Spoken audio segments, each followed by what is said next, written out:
but Miss Kate said no. I'll tell you what you can do. Take me out to the ball game. Take me out with the crowd. Buy me some peanuts and cracker jack. I don't care if I never get back. Let me root for the home team. If they don't win, it's a shame. For it's 1, 2, 3 strikes, you're out at the old ball game.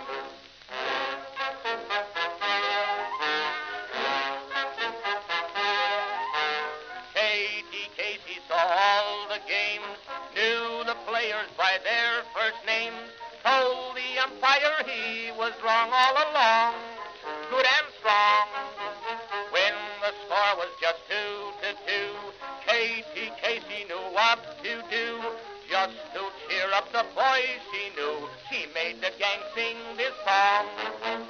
Take me out to the ball game, take me out with the crowd.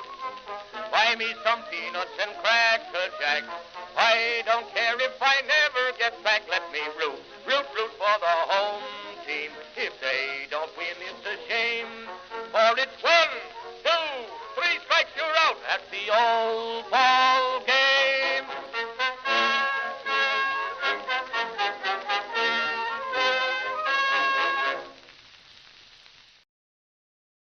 Some my fault being the biggest and the strongest. I don't even exercise. Baltimore, you are seeing history being made today. O-R-I-O-L-E-S. Magic, magic, magic, magic. Orioles magic. Philip Hamburg magic. Greetings, folks, and welcome to live coverage of Orioles baseball, where this afternoon the Baltimore Orioles will be playing the final game of a 3-game series against the Seattle Mariners here at T-Mobile Park in Seattle, Washington. How you doing, everybody?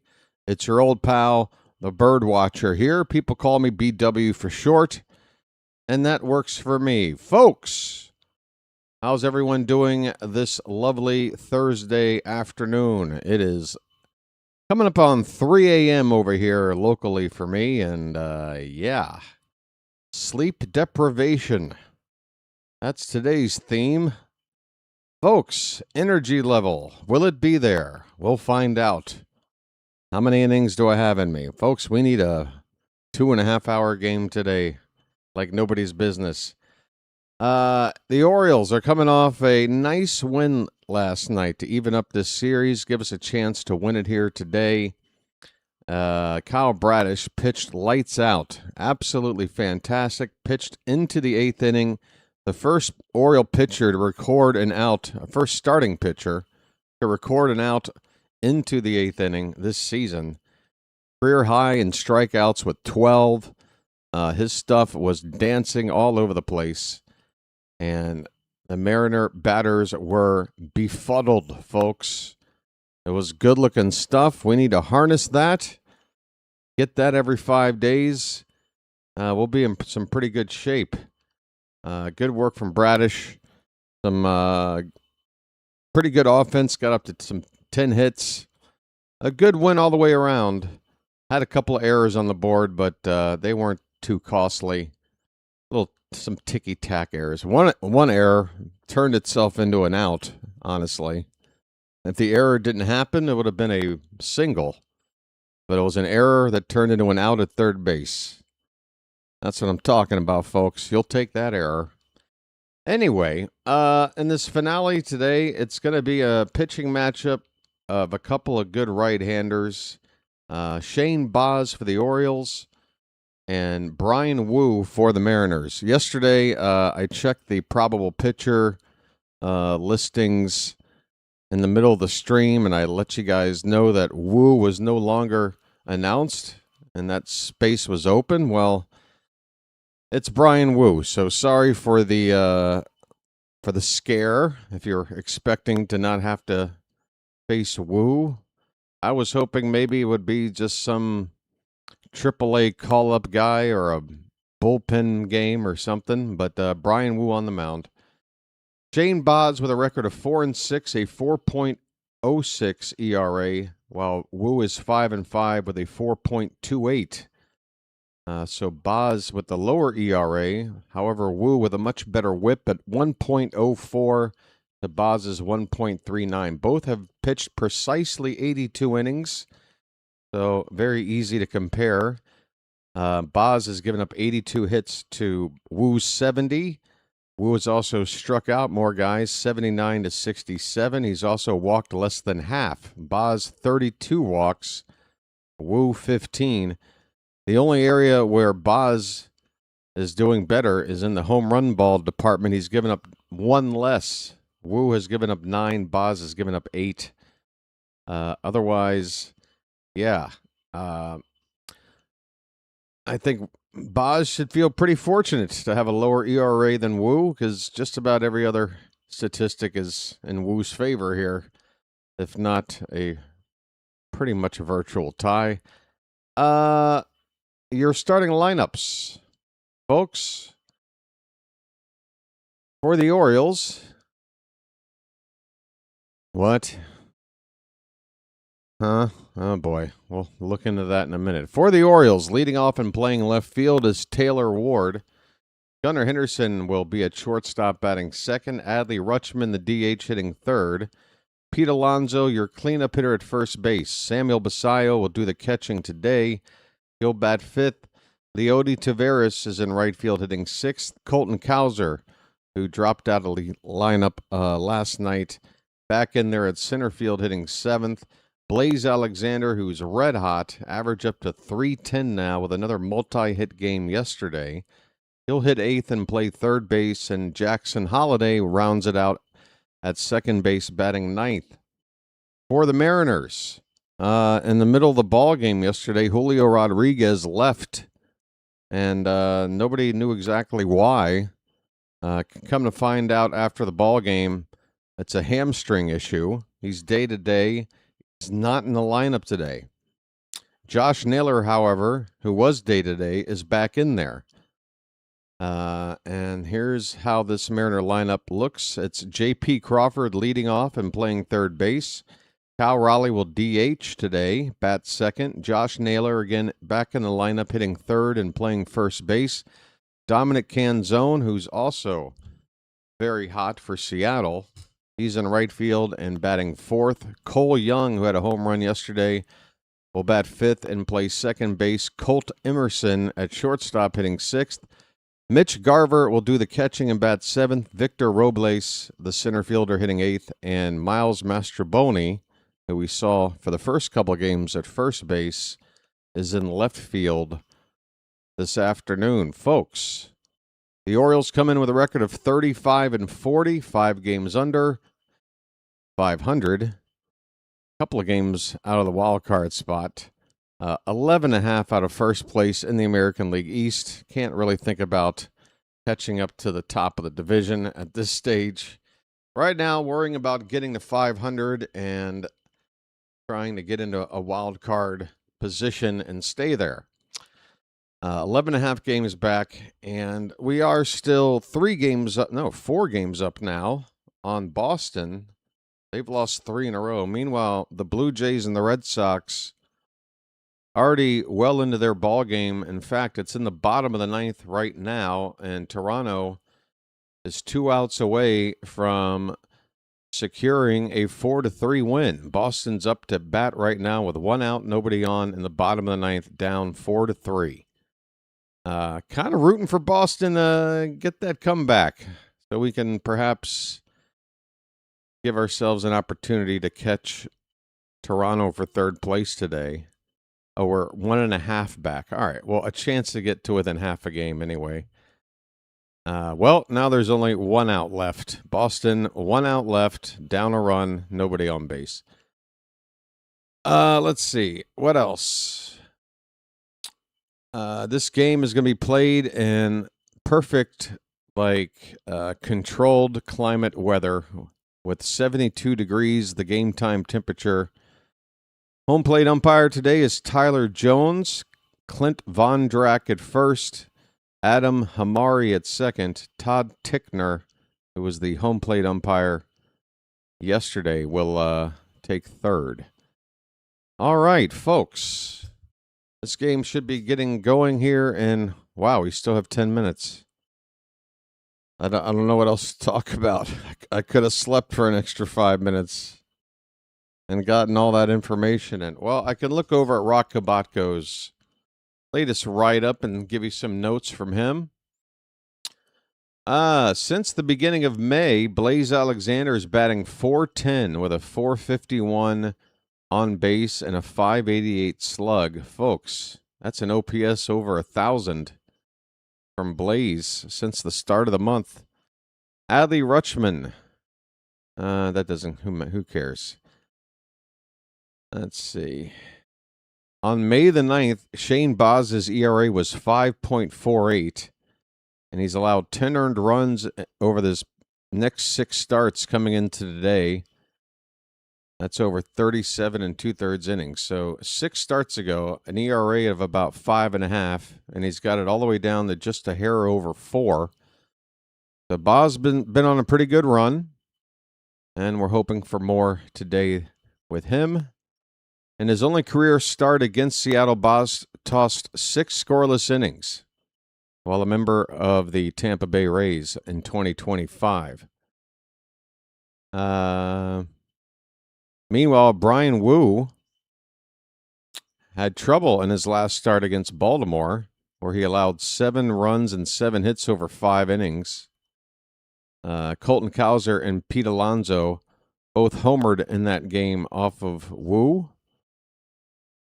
And a 6-run 3rd inning, so maybe we can handle Woo. A couple of guys in the lineup that have struggled against Woo. Leody Taveras just 2 for 13. Taylor Ward just 1 for 15 with 6 strikeouts. Yeah. The Mariners are one of the worst teams in the majors with runners in scoring position, posting a .226 average. And that is 28th in baseball. Only 2 teams are worse. Also, here are your pitching matchups coming up starting tomorrow night when we go to L.A. and take on the almighty Dodgers. Gonna have a tough game, too, I'll tell you that. Game 1 might not be too easy either because we're going to need a good start from Trey Gibson. Gibson did not look very good at all in his last start. Probably his worst start since his major league debut. He'll be matched up against Roki Sasaki, the guy everybody wanted, that international signing everybody was trying to get in a position to sign, and of course he winds up on the Dodgers, folks. Trevor Rogers versus Yoshinobu Yamamoto in Game 2. Last time we saw Yamamoto was in Baltimore on the anniversary of Cal Ripken breaking Lou Gehrig's streak. Yamamoto carried a no-no into 2 outs in the 9th inning, and the Orioles said, well, maybe now's a good time to start coming back. An amazing come-from-behind win. Probably the best game of the year in terms of entertainment last season for us Oriole fans. That's on Saturday. And then Sunday, Brandon Young, our good luck charm, up against Emmett Sheehan. And I'm going to pencil that one in as a W because we need one in here somewhere. Also, a reminder, folks, that Dylan Beavers will begin his injury rehab assignment tonight with AA Chesapeake. Start the countdown clock for Beavers. He's been out for about a month and change, a month and maybe 5 to 6 weeks out. To me, that amount of time out looks like about a 1 week. Maybe not even 5 or 6 days, 5 to 7 days. I'm going to call it. You know, considering where we are on this road trip, probably makes sense to just finish out the final 7 games that we have, including today. And that would line things up for Beavers to rejoin the team on their next homestand. That way, he doesn't have to fly all the way to the other side of the country to play the final 1 or 2 games of that road trip. And that's about the appropriate amount of time to do a rehab assignment. So, yeah, I'm going to just go ahead and predict Dylan Beavers will, barring a setback, be back with the big club for the homestand starting a week from Monday, I think. Is that how it is? Something like that, folks. All right, Charm City Chat. We are 5 minutes away from first pitch. Just a friendly reminder to please do your part to get synced up with me. The odds are, if you're watching the game while listening to me call it, you're going to be ahead of me without making an adjustment. So, being ahead of me as it is, what you're going to want to do is pause your game right after the first pitch. If the ball's put in play, let the play run itself out and then pause. But one way or the other, first pitch, pause, okay? Allow me to then catch up, wait for me to call that first pitch. Again, if it's put in play, I'll call out the entire play. And then once I do that, now we're caught up together. You unpause, tap that screen again to unpause it, or click unpause with your remote, whatever you got to do. And now we're synced up for the rest of the afternoon, folks. That is, of course, unless there's some lag issues going on with the stream. We might have to practice doing that another time later. But go ahead and get that ready for now, and we'll be good at least for a while. Folks, final game in Seattle. Let's get this game up on the screen over here.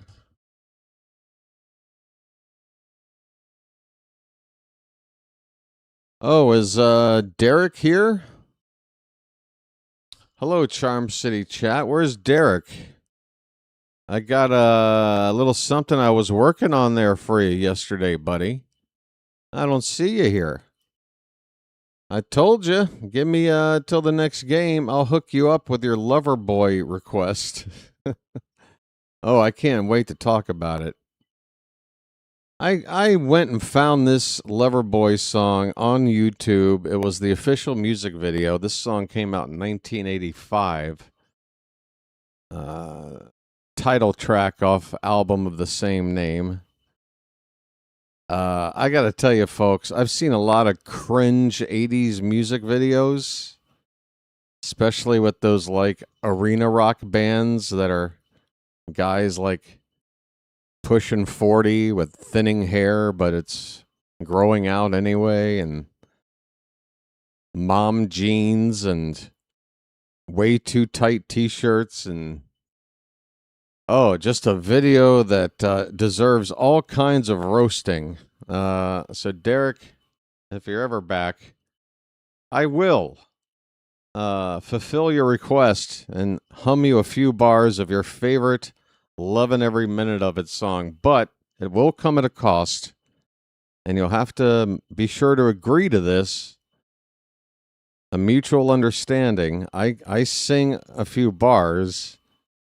You will have to tolerate my roasting of this band's music video. It is absolutely terrible. Derek's late. Derek's here. Folks, let's get this crap out of the way before first pitch and more people show up so that they don't get turned away. Derek, I'm going to do my best, man. Honestly, this song, really not my forte. Like that arena rock sort of screaming vocals and lots of harmonizing with backup singers and stuff. Just not really the kind of song for my sort of setup here. Just a guy singing a cappella into a microphone. But here you go, buddy. You're only getting the chorus. Touch that dial, turn me on, start me like a motor, make me run, loving every minute of it, loving every minute of it. Turn that dial all the way, shoot me like a rocket into space, loving every minute of it, loving every minute of it. That's all I got, man. And that took 20 minutes to feel confident about regurgitating back into this microphone. Folks, really not my forte. Now can I talk about the music video? Holy cow. Is this, I wasn't loving every minute of the video there, Derek. I gotta tell you. You want to talk about cheese. Folks, you want your music videos with extra cheese. Order up a slice of Loverboy's Lovin' Every Minute of It video. Oh, yeah. They've got, Spinal Tap, Eat Your Heart Out. These guys are wandering through a hotel. Of course, you got, like, smack dab in the middle of 80s, like, poofy-haired 80s blonde chicks dancing around the hotel. You know how it is. You're a rock and roll band. You're on the road. There's babes in every hotel. They're just dancing in every room.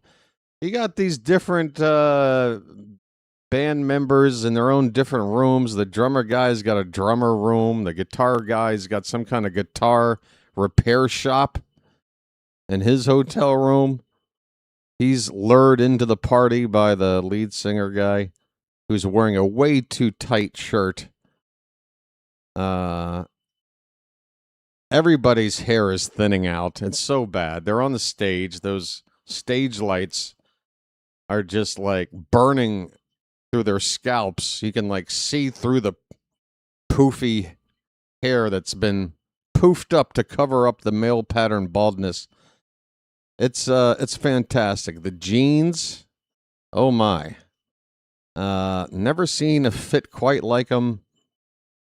There's also a shot in the video where they're like walking down the hallway of the hotel room, and at first it's like the dude, and he's like just got a whole cordon of hot babes following him down the hallway, and then suddenly it cuts back to that same shot, but it's just him and 4 other dudes, half of them shirtless, and like all the ladies are gone. Folks, first pitch of the ball game. Are you ready? Here it comes. It's swung on by Ward and popped up on the first base side. Going into foul ground is Naylor. And damn it, Taylor Ward apparently has been given instructions to go after that first pitch a little more often in ambush now that he's built a reputation of walking a lot and taking a lot of pitches. Well, he went after the first pitch here. Did not work out. A foul pop-up to first base. And that's how this game starts. Here's Gunnar Henderson.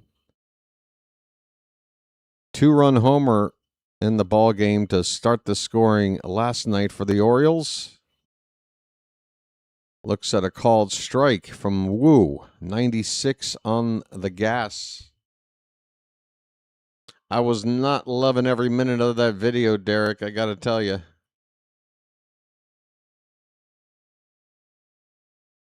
The 0-1 pitch. Gunnar hits it out to right center field. Pretty deep, but it will stay in the yard. Just a step, maybe 2 in front of the track. Catch is made out there in center field. A spot normally occupied by Julio Rodriguez, but again, he's been out of the lineup. Victor Robles in center field today. Here's Adley Rutschman, 2 out, nobody on. Let the clutch out gently, okay? Yeah, Slater, I thought he was too. Again, when I was streaming live yesterday, I opened up the probable pitcher list, and it was empty. And Woo's name was listed there the previous day. So I thought he had been scratched, but false alarm. Sorry about that. Rutschman with a count of 0-1. Average at 259, and there's a strike. 0-2 the count, a backdoor slider from Woo. Orioles are wearing their same orange jersey shirts as they did last night, and why not? Things went well last night. Stick with the same look. Just 5 pitches into the ball game, and Woo is 1 strike away. And there it is. He just struck out Rutschman. A 6-pitch inning that included a strikeout. Ominous start for the Oriole offense. We go to the bottom of the first. Baltimore nothing, and the Mariners are coming up. All right, Charm City Chat. How you doing? Can I get rid of these lyrics now? I mean, Derek. Oh, the keyboard. That reminds me. Yeah, so the keyboard player, they cut away to his hotel room, and he's like playing like some Liberace-looking piano. And meanwhile, I'm listening to that song, and I'm like, not only do I not hear any sort of piano, I don't even hear keyboards. This guy, and there's like a shot of them on the stage, and the keyboardist is like sitting there pounding keys, but there's no notes. There's no keyboard in that song. That's guitar, bass, and drums and vocals. There are no keys. There are no keys, but they got to make him look like he's doing something. Poor guy. Hey, folks. I just wanted you to put on your keyboard. No, we're not going that far. I thought you wanted me to sing it. My goodness. Derek, I set aside a solid half hour for you yesterday. Listening to the song, giving a trial run, a few practice, trying to get that cadence down. Folks, I don't know. You guys, I just got to let you know. I know Phantom came up with a soundboard suggestion, and I put it right in there. Now Derek's wanting one. I don't actually have the space to just, by request, take everybody's suggestions for the soundboard. If I were to add, I do have room to add more, but if I add more than what I have already, then it just takes too long to shuffle through and find what I'm looking for. You feel me? In fact, that Ryan Helsley button is lost right now. I need to figure out how that got knocked out of this thing. But, yeah, in order to add anything, I need to figure out something I want to take away. And kind of already did that recently. Folks, I'm sorry. We're underway here in the bottom of the first. And Shane Baz is on a 1-1 count with J.P. Crawford. It was ball one and then a foul ball to Crawford, leading things off for the Mariners. Another foul ball here makes it 1-2.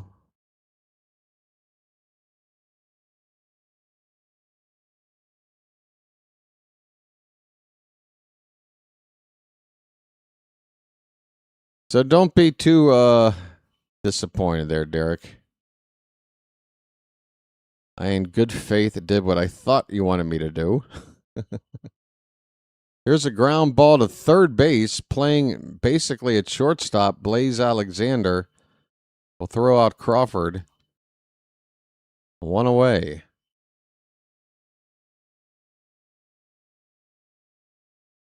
Why won't you let me go full screen? Come on. There you go. All right. Here's Cal Raleigh.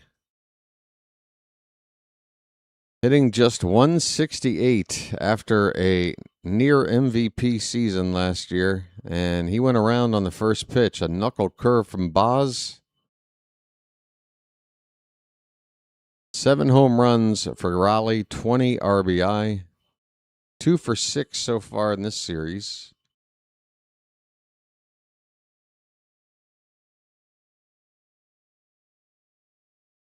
Just for the lead, all I ask. Derek, I'll do whatever I can to try to please you, buddy. You didn't have to send a super chat, man. Thank you, though.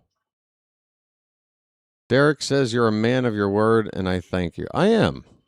I mean, I've screwed up here and there. I hate when people tell me to promise them something. I almost never do. I hate doing that. I don't. I do like to, make good on what I say. And sometimes it doesn't work out, but the intentions are always there. We've got a challenge on a called strike 3 on a knuckle curve from Baz, and I think Raleigh's going to lose an early challenge for the Mariners. That looked like a strike to me. Oh, it did just get below the zone. Good job by Raleigh. He's a catcher. He should know. That ball was 0.7 of an inch low.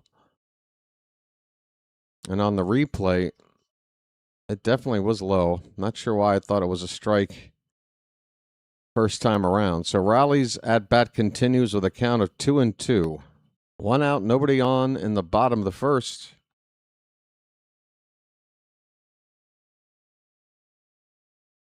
Come on, put him away another time, Baz. Swung on and missed, and there you go. Just one extra pitch, and you get the same result. He blows him away with a heater here.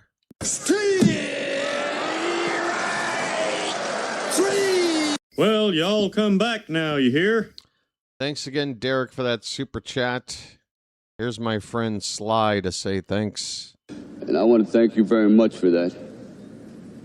I really do. Josh Naylor at the plate. First time we're seeing him in this series. Saw him back in Baltimore last week.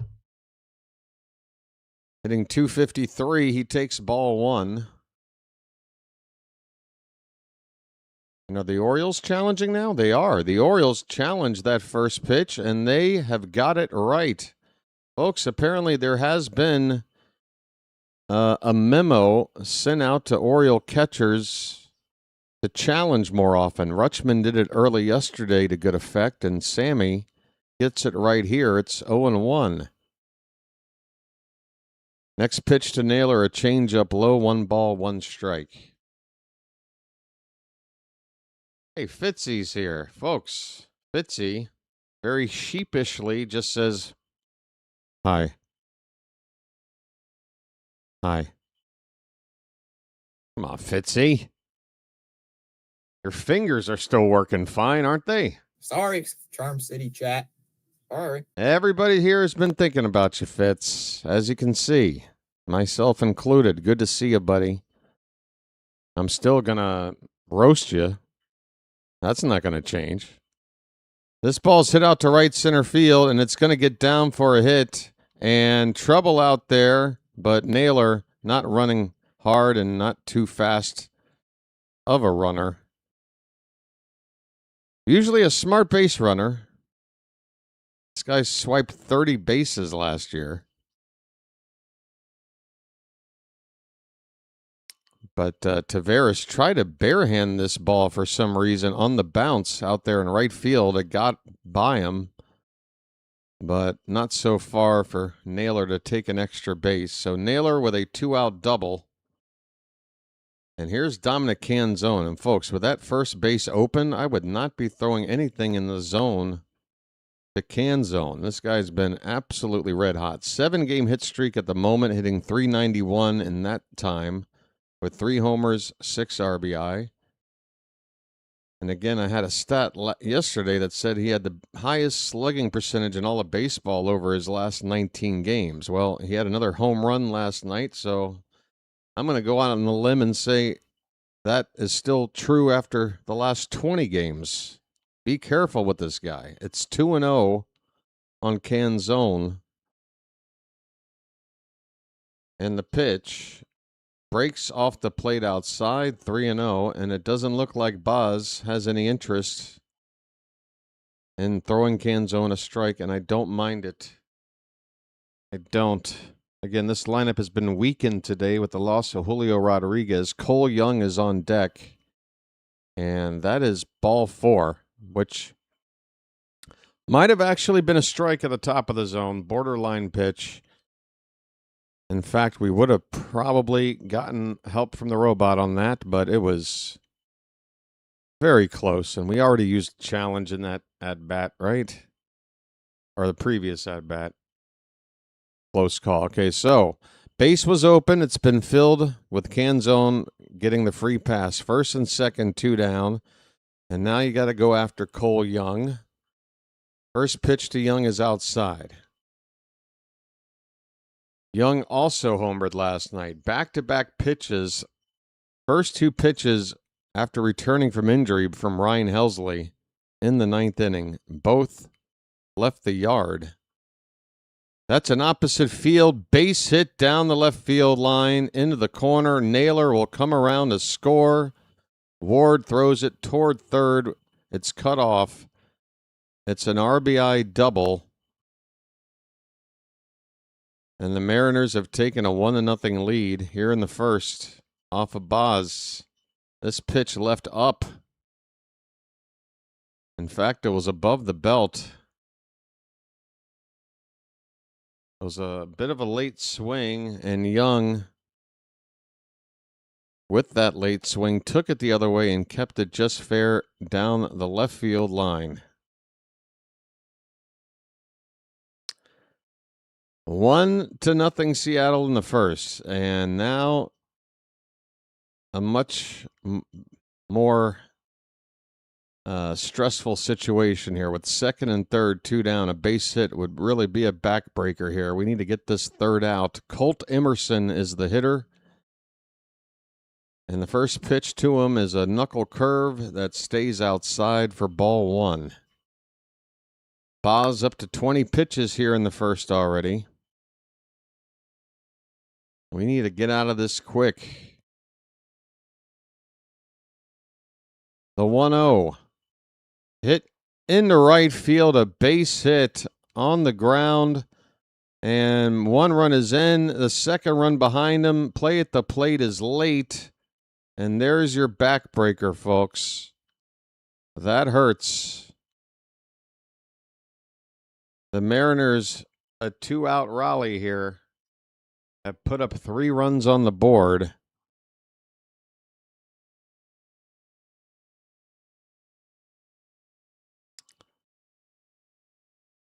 Three nothing. Boy, you would think maybe Shane Baz might feel a little bit inspired by that performance from Bradish last night. Such does not appear to be the case. Here is Mitch Garver, batting an even 200. He's swinging away and fouls it off. Well, we're going to have to come back. That's all there is to it. If you don't want to call it a comeback, that's understandable. There is a strike. It's 0-2 on Garver. Oh, wait, I'm on the right screen now, aren't I? Oh, no, I'm not. Damn it. I'm like, oh, wait a minute. Hey, go over here. Sorry. 0-2 is up, and the throw down to second, and a bobble by Holiday, according to the ump. Otherwise, Basayo would have nailed the base runner, Emerson, trying to steal. But the ball did come out of the glove of Holiday. Oh, and a kickback off the leg of Emerson, the runner. Holiday then retrieved the ball with his glove, but no official tag applied. It's 1-2 on the batter, Garver, now with a runner at second, 2 down. The pitch off the plate outside, 2-2. 25 pitches now for Baz.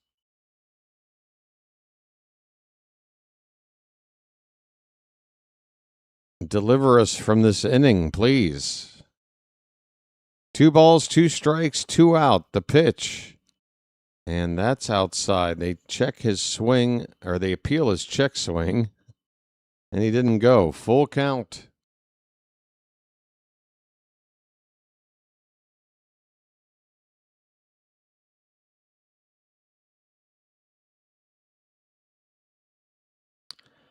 The payoff pitch to Mitch Garver. And that is ball 4. Basayo is going to challenge it. I'm not sure if we got this one. It looked to be inside, by my view. No, we did clip it. We clipped it, and the inning is over. Strike 3. Thank God. We're challenging more, and we're getting it right.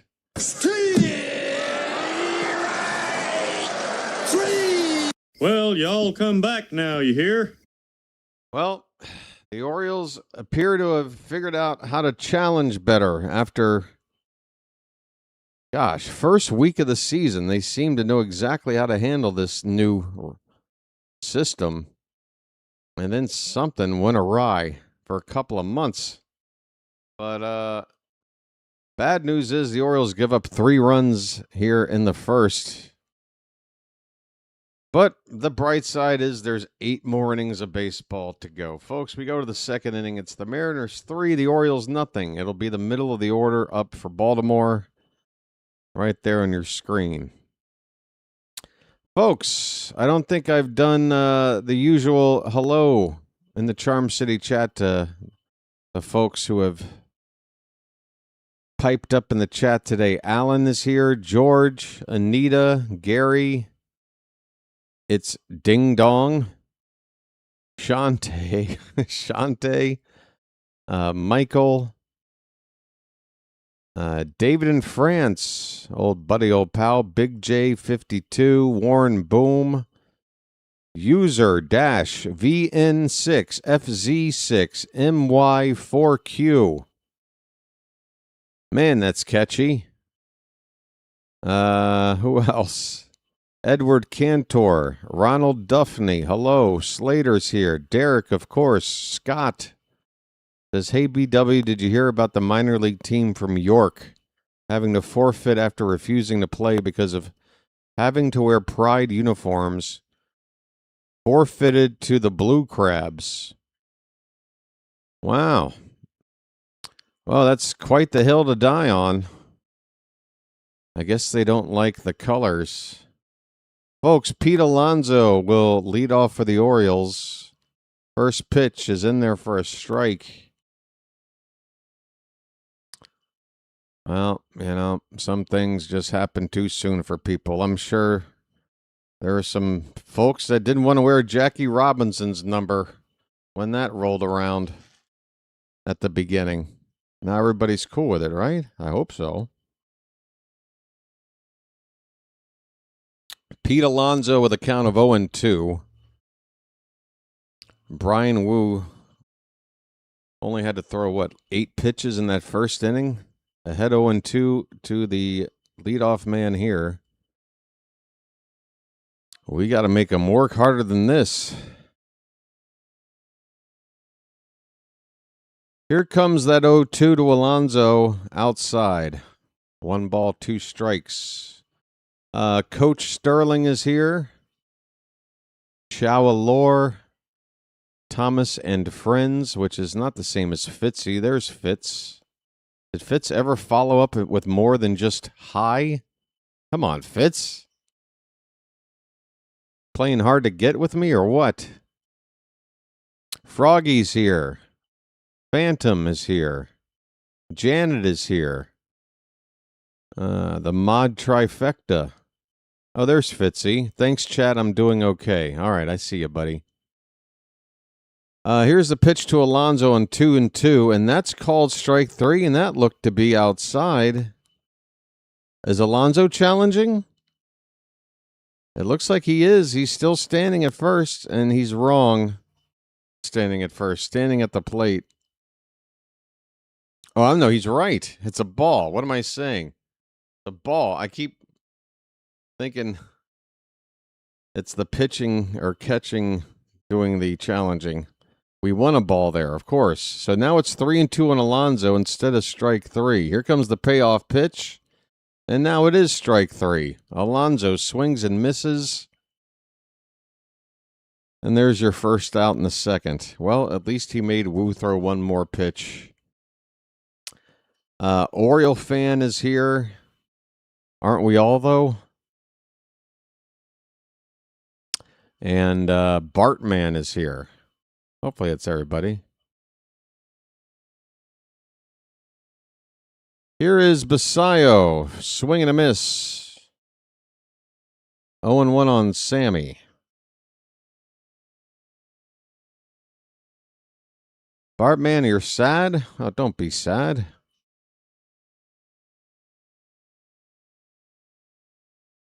Sammy with an 0-1 count, hitting .262. Woo's delivery is taken low. 1 ball, 1 strike. Sammy.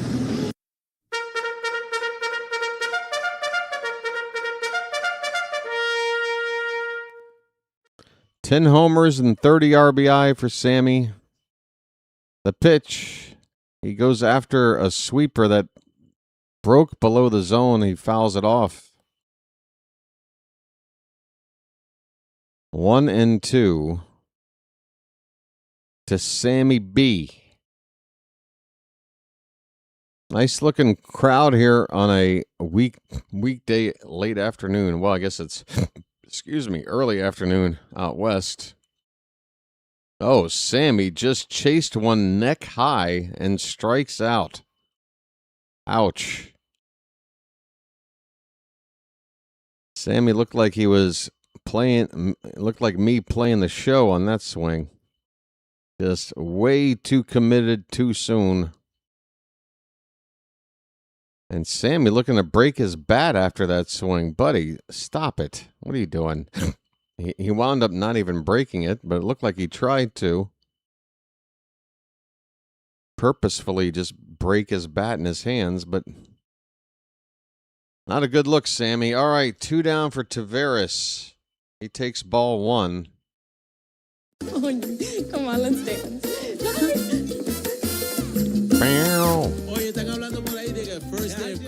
Taveras had that big triple in the ball game last night. Came with 2 out and Alonso at first base. He needed just the right kind of extra base hit to get Alonso to come around from first, and I'll be damned if Taveras didn't shoot the gap perfectly. Mariners are challenging this pitch, and they're going to win it. The ump called it a ball, and it was a strike. The baseball almost entirely in the zone. And this home plate umpire has been checked on several wrong calls here. We're only in the 2nd inning. There's a strike up and in on the corner to Taveras. 1-2 the count.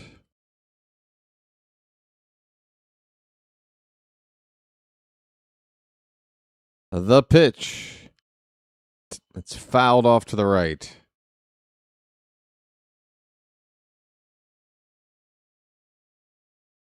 And we're down 3 early. Come on.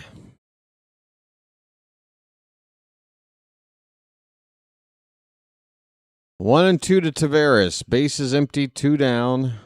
Woo is ready.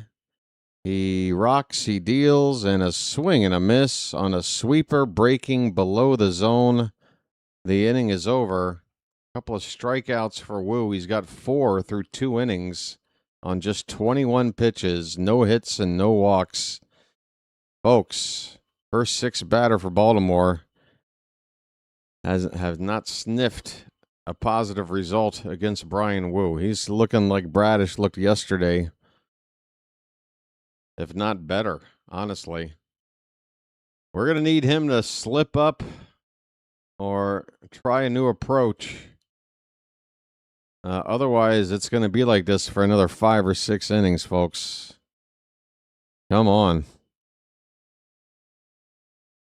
Gots to do more against Woo. Damn it, I didn't think we were going to see him today. Why did they tease me yesterday, dropping his name out of the probable pitcher lineup or the listings, only to stick him right back in there?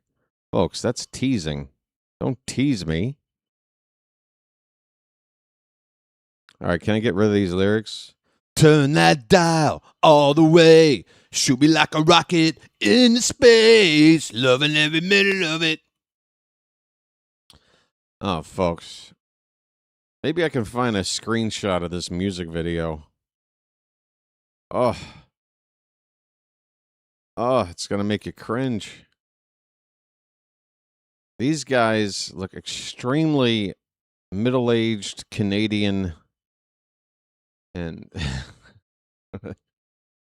hold on. The one dude looks like what's that actor who's in all those low budget 80s movies? He's got a weird name.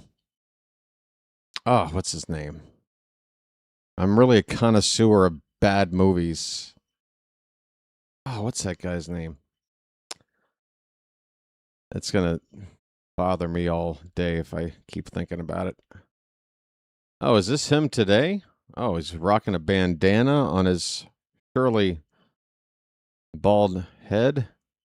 But there is hair growing on the back end out of the bandana. Folks, bottom of the second inning, Victor Robles swings at the first pitch. No, that was pitch 2. I'm sorry. It was a count of 1-0 on Robles, and he fouls back pitch 2.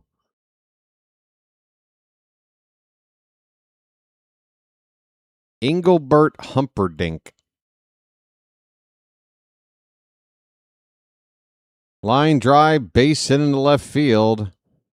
And after a rough first inning for Baz, the second inning has not started too promisingly. Is that a word? With a leadoff single. Baz, booby, baby. Let's see how long it takes for the Orioles to get Baz his first mound meeting of the day. He's 3 runs into it. Leadoff knock here. Here's the number 9 hitter, Miles Mastrobuoni. Takes a curveball for a strike.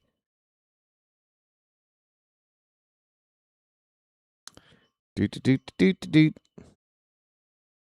Doot doot doot doot doot. Shea Langoliers has a pretty high lead on that catcher spot for the All-Star game. You know, the voting stuff doesn't really mean much to me. I just hope, you know, when the rest of the roster's handpicked by the manager, who I guess would be, Aaron Boone. Here's a ball hit up the middle, another base hit off of Baz. If this isn't a spot for the first mound meeting of the day, when is it? 3 runs in the first, back-to-back hits here to begin the second. Baz needs a talking to. Hello? If I don't see a mound meeting right now. No mound meeting. Why? One swing of the bat right here and it's 6-zip. Could you talk to Baz? What do you have, a no contact rule? Talk to him. They always do this. Popped up on the first pitch. Crawford. Baz wants it himself, and he's got it right at the base of the mound. All right. Hell, not only did he get the out, he literally got it himself. Cal Raleigh, the hitter. Do we want to talk about how to go after him? I don't know. Something. We're allowed to talk. Just saying. First pitch to Raleigh is in the dirt for ball 1. Baz is not hitting his spots.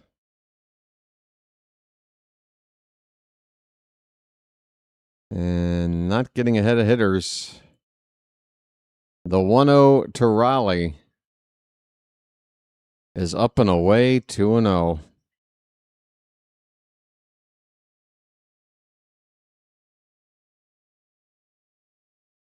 I mean, honestly, that first out is really on the hitter, just too aggressive. First pitch swinging and popping up like that.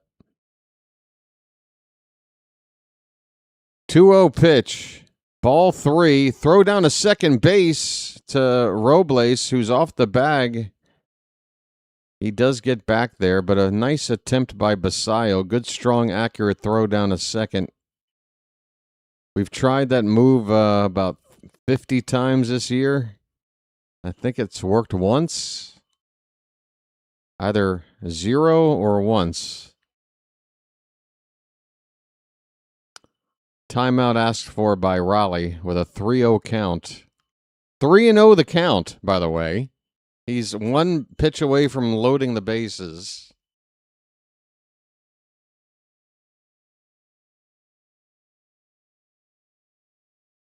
Slater, I like to nail her, and then I go home, wait an hour, and then I master Boney. If that helps answer your question. There's a strike to Raleigh. 3-1, the count.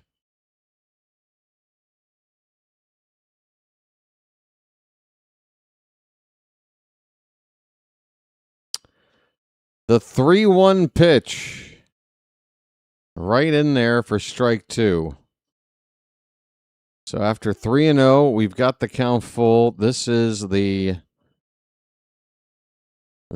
big pitch.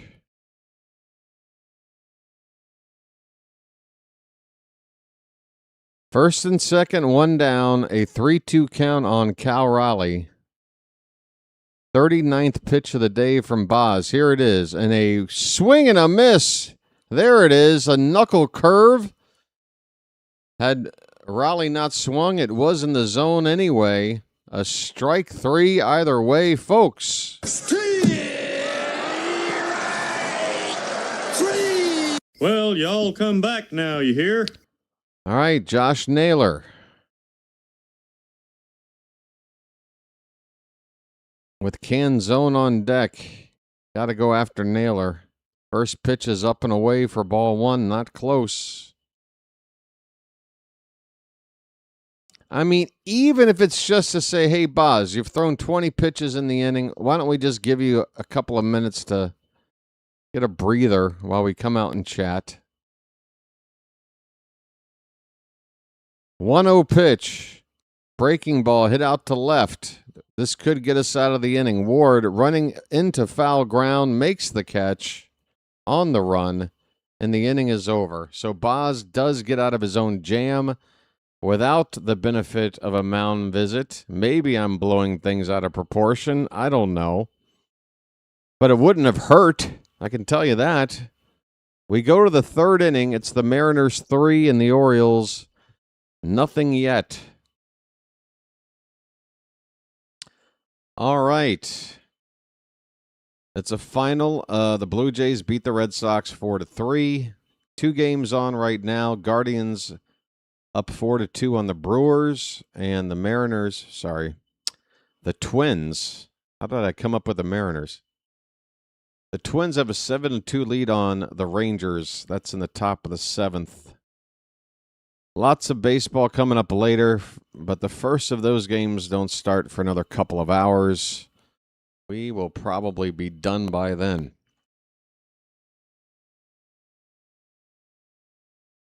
Folks, just to remind you that starting tomorrow night, we are taking on the almighty Los Angeles Dodgers.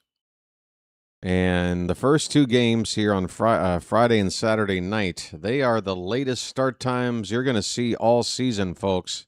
10:10 p.m. Eastern for first pitch. We will be on the air here on the BirdWatcher Channel at 9:50, 20 minutes before first pitch. 9:50 tomorrow night and Saturday night. That's right. SATUY. D-A-Y, night. S-A-T-U-R, D-A-Y, night. There's a video for Timper. I'm not watching any more Loverboy videos, Derek. I've had my fill of cheese. That video made me lactose intolerant.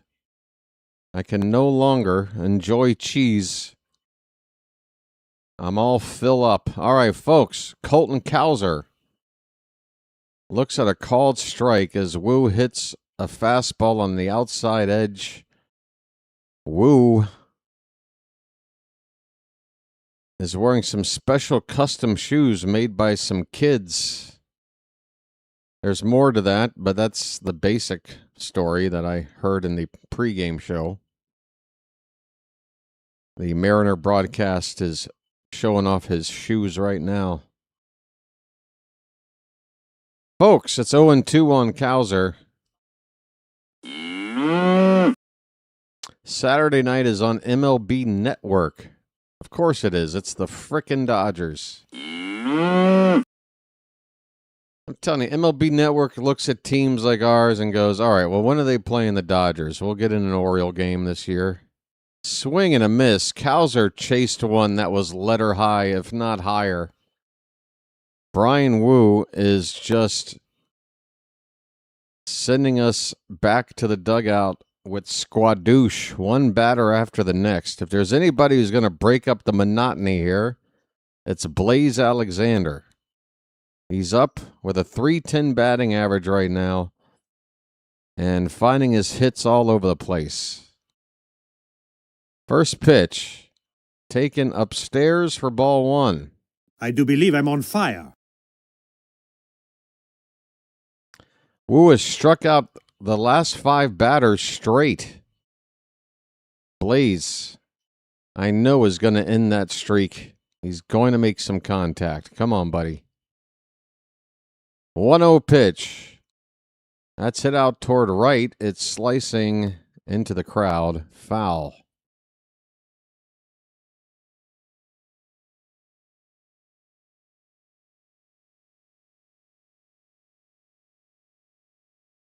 Blaze 3 for 6 in the series. Here's the next pitch. Taken inside, 2-1 the count. Folks.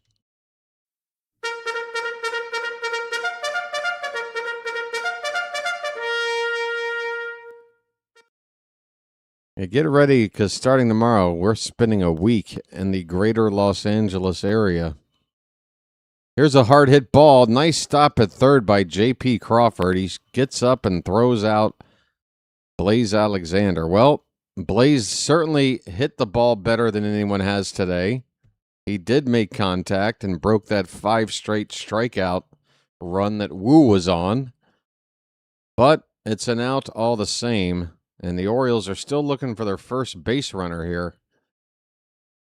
2 out with the number 9 batter up here in the third. It's Jackson Holliday. Folks, Holliday hitting a .195, homered last night. He's going opposite field into the corner. That ball is going to get down and bounce over the wall for a ground rule double. Holliday, the first Oriole base runner of the day, is the number 9 hitter. Holliday, his second extra base hit in his last 2 at-bats. That home run last night in his final at-bat. He starts today with a double. And with 2 down, Taylor Ward with a RBI chance. Let's hope second time through the lineup produces some better results, folks. First pitch to Ward, he takes high for ball 1.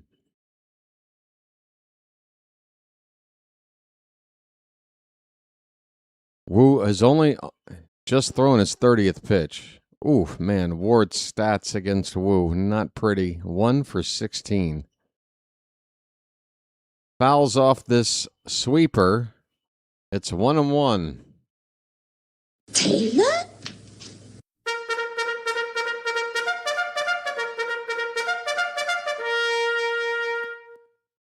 Taylor? Runner at second, 2 down. The pitch. Over the plate, but low. 2-1 to Ward.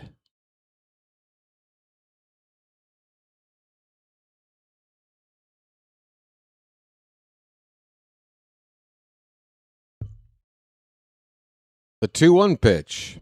That's tapped over toward shortstop. Emerson will scoop it up and throw to first in plenty of time to end the inning. The Orioles get their first base runner. They get their first extra base hit. But it came with 2 out and Holliday stranded at second base. We go now to the bottom of the third. Mariners 3, Orioles nothing. Folks, I'm going to step away for a minute now that we're about a third of the way into this mamma jamma. Give me a chance to step away for a sec if ye don't mind. All right.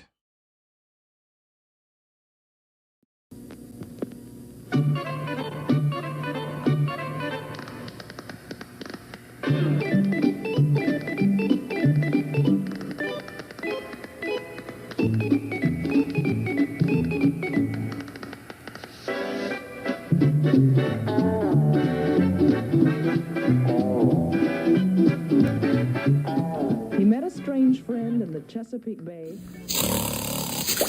Bacon! Bacon! Where's the bacon? I smell bacon! Bacon! Bacon! Gotta be bacon! Only one thing smells like bacon! That's bacon! Bacon, bacon, bacon, bacon! There! From that bag! What's it say?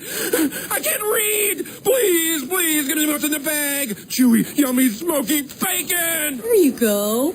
Oh boy, oh boy, oh boy! No, no, no, no, no, no! It's bacon! No, it's Bacon Strips, brand dog snack from Purina. Bacon Strips. Dogs don't know it's not bacon. It's bacon! Where you from? Baltimore. What? Baltimore. Baltimore? What's that? Look, it doesn't really matter, all right? Ooh, ah. Ooh, ah. Hey, folks, Rhino is here. There he is.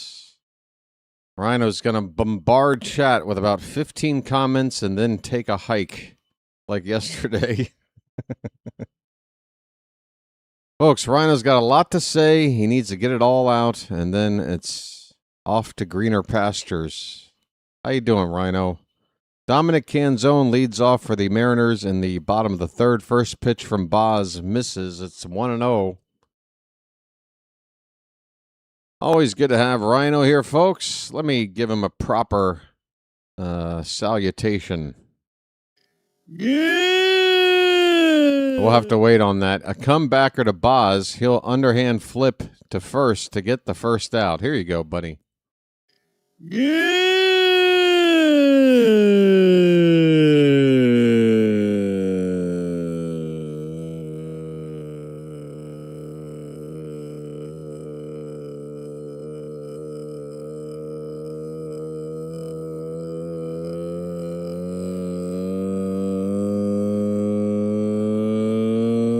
First pitch strike to Cole Young. 1 out, nobody on. Shut up. Just shut up. All right. The 0-1. That's hit back up the middle. Gunner fielding it on the second base side will throw out Young. 2 down. Baz looking for a nice quiet inning after giving up 3 in the first and laboring a bit in the second. He's got 2 relatively quick outs here. And Colt Emerson coming up. Colt. Swing and a miss. Baz with a fastball right down Broadway. Emerson with a base hit his first time up. A 2-run single. That was that backbreaker. Baz tries to hit the bottom of the zone, but a little bit low. The count 1-1. Oh boy. Oh gosh. Folks. Sorry, Charm City chat. Sorry. That one's in the dirt. 2-1 the count. Rhino went to an arcade. What's the hot game these days in the arcades? Is it still Tekken? NBA Jam? This pitch is high, and the count now 3-1.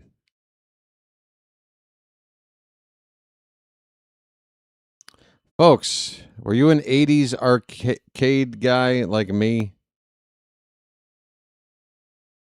3-1 the count, the pitch. That one's lifted into right. Down the line, that ball is just fouled down to the corner. It was near that foul pole down there. A little bit frightening for a minute.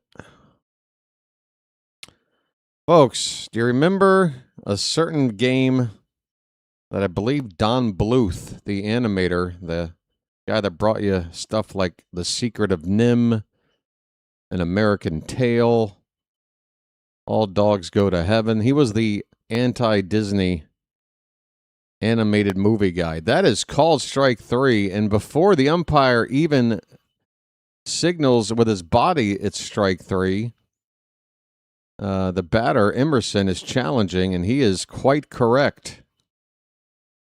It is ball 4. And that is a 2-out walk. That ump really missed another bad call.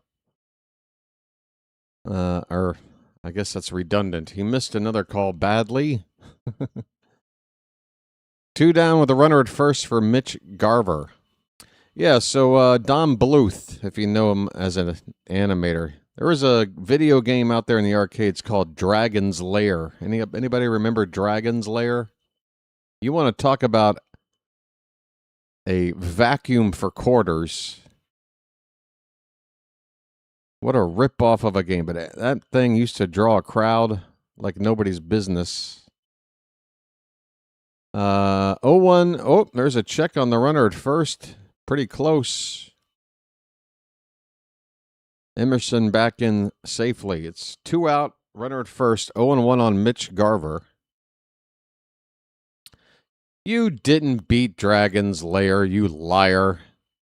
Unless you brought 10 grand with you to the arcade.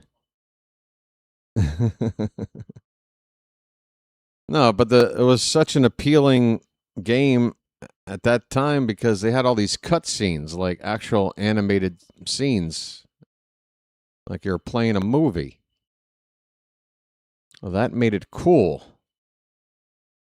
Unfortunately, if you only had $2 a quarters in your pocket, you were basically seeing the same 2 or 3 cutscenes over and over again. Not getting very far. But apparently George beat it.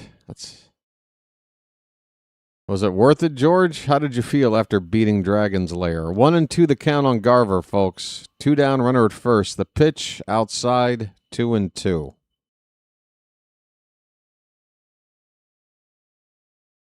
I'm with you, Fitzy. I loved me the pinball. A good pinball machine, not always easy to find, but when you find a good one, I can spend a couple hours on that. 2-2 pitch. Swing and a miss. Garver strikes out and the inning is over.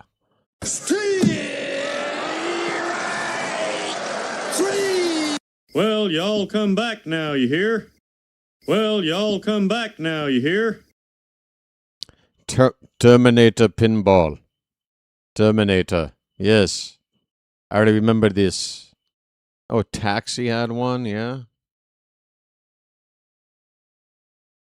There was one that I actually worked in an arcade in Myrtle Beach for like a month.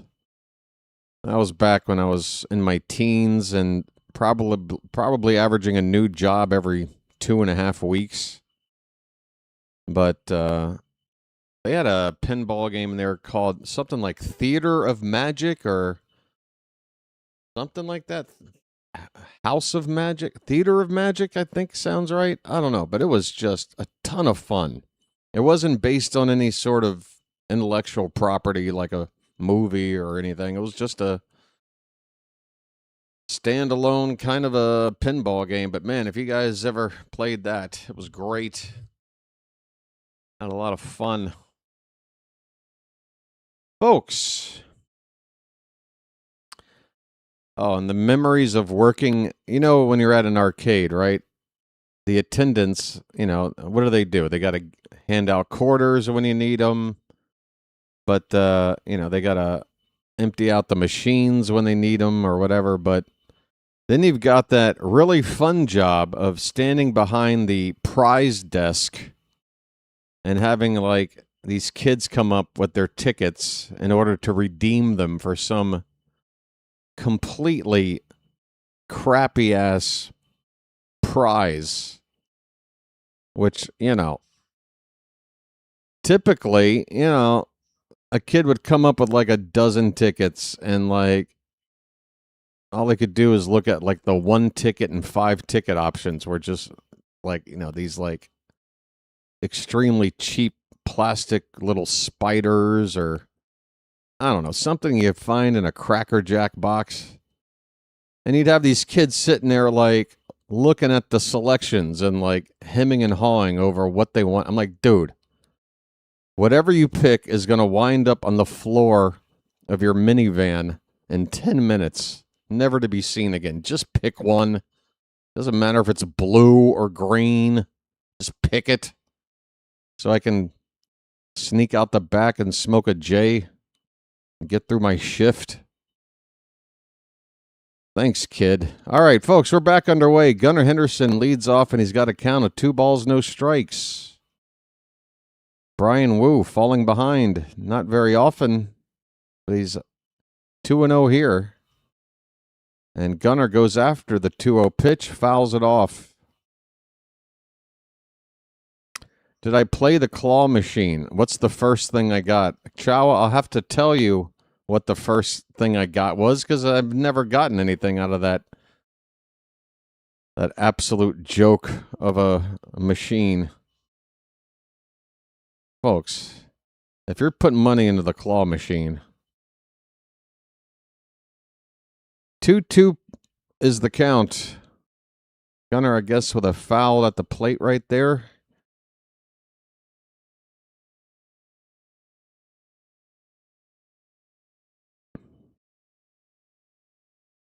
If I wanted tickets, skee ball was the game for me. You set me up with some skee ball. If my mind is in a good spot, oh, I'm racking up tickets, folks. Full count on Gunnar. You win almost every time. You liar. You're a liar. Fouled away. Gunnar still 3-2. The house always wins. Yes, Baltimore has a pinball museum. I thought I heard it closed. Is it still open, George? I thought I heard something recently about that. Swing and a miss. Gunnar strikes out, and he got a fastball right down the middle. And Gunnar, whenever he swings and misses at a very hittable pitch, usually shows some signs of frustration. He does so again here. 1 out. Orioles still down 3-0. They've only had 1 base runner. Wake up, Baltimore. Or have they had 2? Let me double check. Pitch outside to Rutschman. Yeah, 1 hit, no walks for Woo with 6 strikeouts. He has been dominant here in 3 1/3 innings. 1-0 pitch. That one's right in there, and Adley lets it go by. 1-1.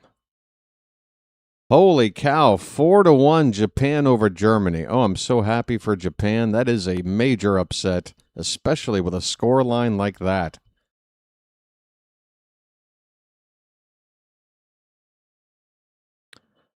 Historically, the German team are the ones that'll run up the goals on you. For Japan to take a 4-1 win like that, that is... I can't wait to watch the condensed highlights of that one. 1-2 on Adley, folks. Offense, Hilaire. So the museum did close. Yeah, I thought I'd heard of that. That's too bad. Rutschman pops it up. Center field and shallow. Could drop in. It won't. Robles sprints in and makes the catch. 2 down. I don't know anything about the German soccer team. Well, when they sneeze, you say Gesundheit. There. Now you know something about them.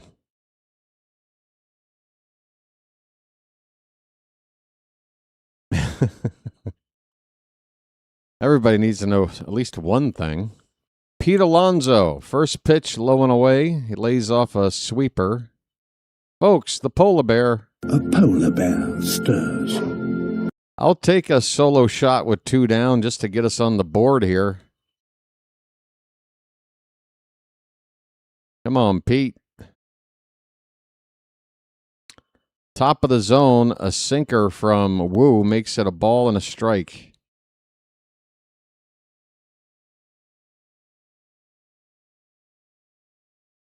You have to hand it to the Germans. They make good cars. If you know that movie, you're my hero. That pitch is low, 2-1 the count on Alonso.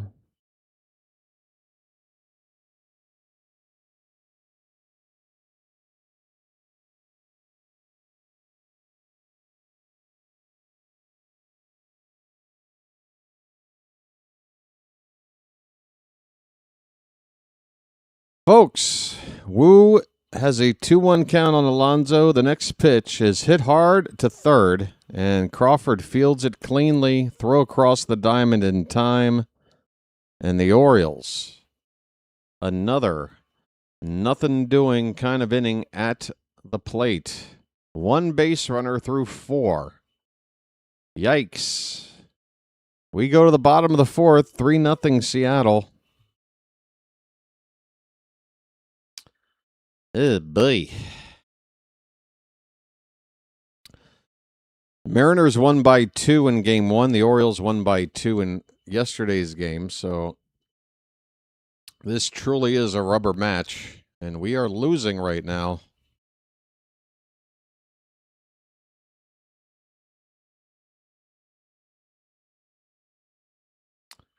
And no, guys, the claw machine. What are you doing? The claw, the claw, the claw. Isn't there like another... Folks, not for nothing. I don't have any real issues with the Toy Story franchise, but I do take a little bit of umbrage with the whole like, hey, this is the last Toy Story, and then it isn't. I'm pretty sure 3 was kind of set up to be the last one.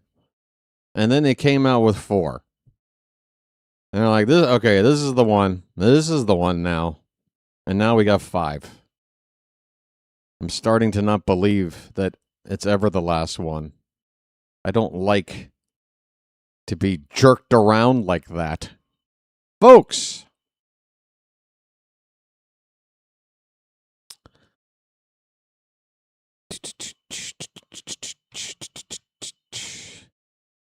Napoleon blown apart. Clever. Several Oriole teams during the 14-year losing streak that were more entertaining than these lifeless bums. Well, I appreciate you hanging out, buddy, and watching these lifeless bums along with me. Folks, we have 75 likes. We got 136 people in the room. What do you say we get those likes up to a hundo? Please tap that thumbs up at the bottom of your screen. We're back underway in the bottom of the 4th. Victor Robles leads off in a swing and a miss on the first pitch. Robles 1 for 1 with a single back in the second. And another swing and a miss on a pitch outside. 0-2. Baz does have a chance at a quality start. He needs to go 3 scoreless. It's a big ask. That pitch outside, 1-2.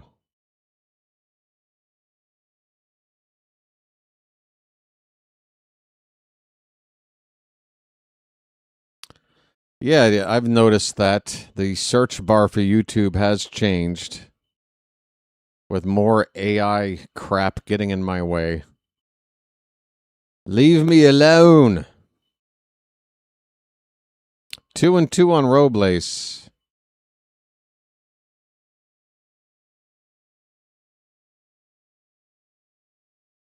The pitch. Oh, give us that call. Yes, sir. Bottom of the zone, called strike 3.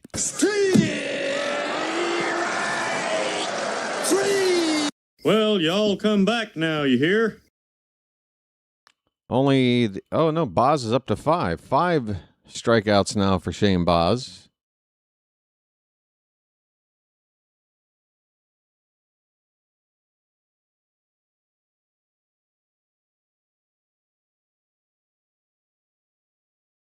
There's the first pitch strike to Miles Mastrobuoni. He got a hit his first time up. Another number 9 batter getting a hit. 0-1 is low.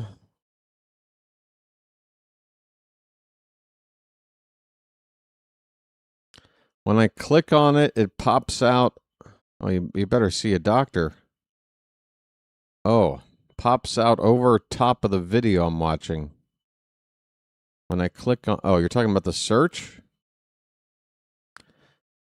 Changeup is high, 2-1 to Mastroboni. So you click on the search, it pops out over the top of the, well, I mean, if you're searching for something, what do you care if it's covering up some of the video that's on? Are you watching something and searching all at once? Just pause the video, search whatever you're looking for, and now you haven't missed anything. I don't know. That sounds like a first world problem to me, Axminster. I got to be honest. That sounds like, oh gosh, all this technology. It's just so inconvenient.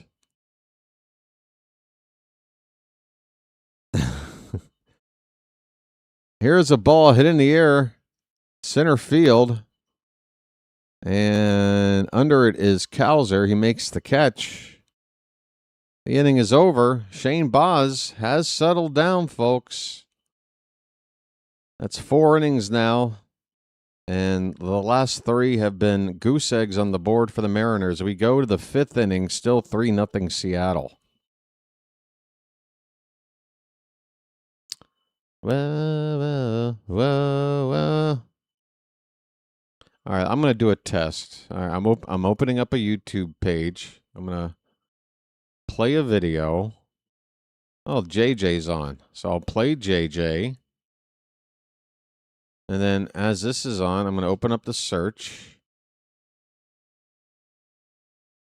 And yeah, it is masking at least about 55-60% of the video behind it. But if I'm looking for something new to watch, hey folks, I'm over on Play by Play with JJ's channel right now. I'm going to just say hello there. Hello there.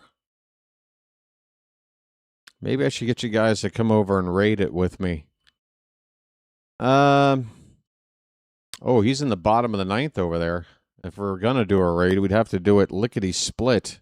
Hey, folks, we might miss a pitch or two on our side, but here's the link to Play-by-Play with JJ.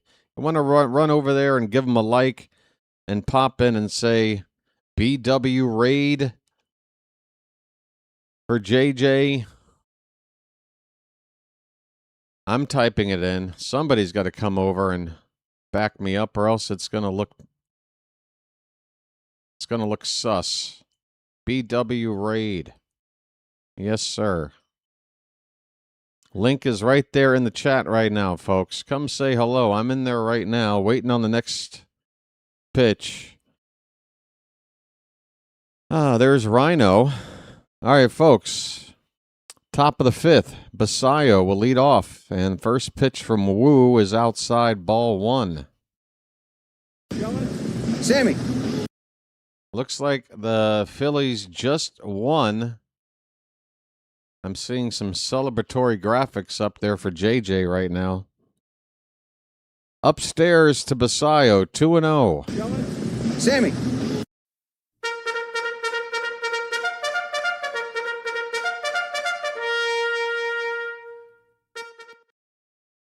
Basayo struck out his first time on a bad pitch.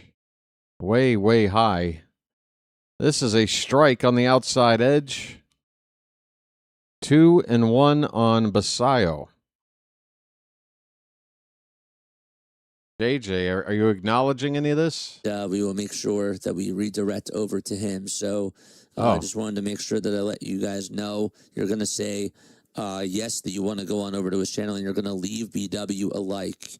Orioles BirdWatcher does an incredible job covering the Baltimore Orioles games. He's a really good baseball caller in general, so you're going to go show him some love and support, because that's what we do. We love supporting the other channels that are on. Thank you, JJ.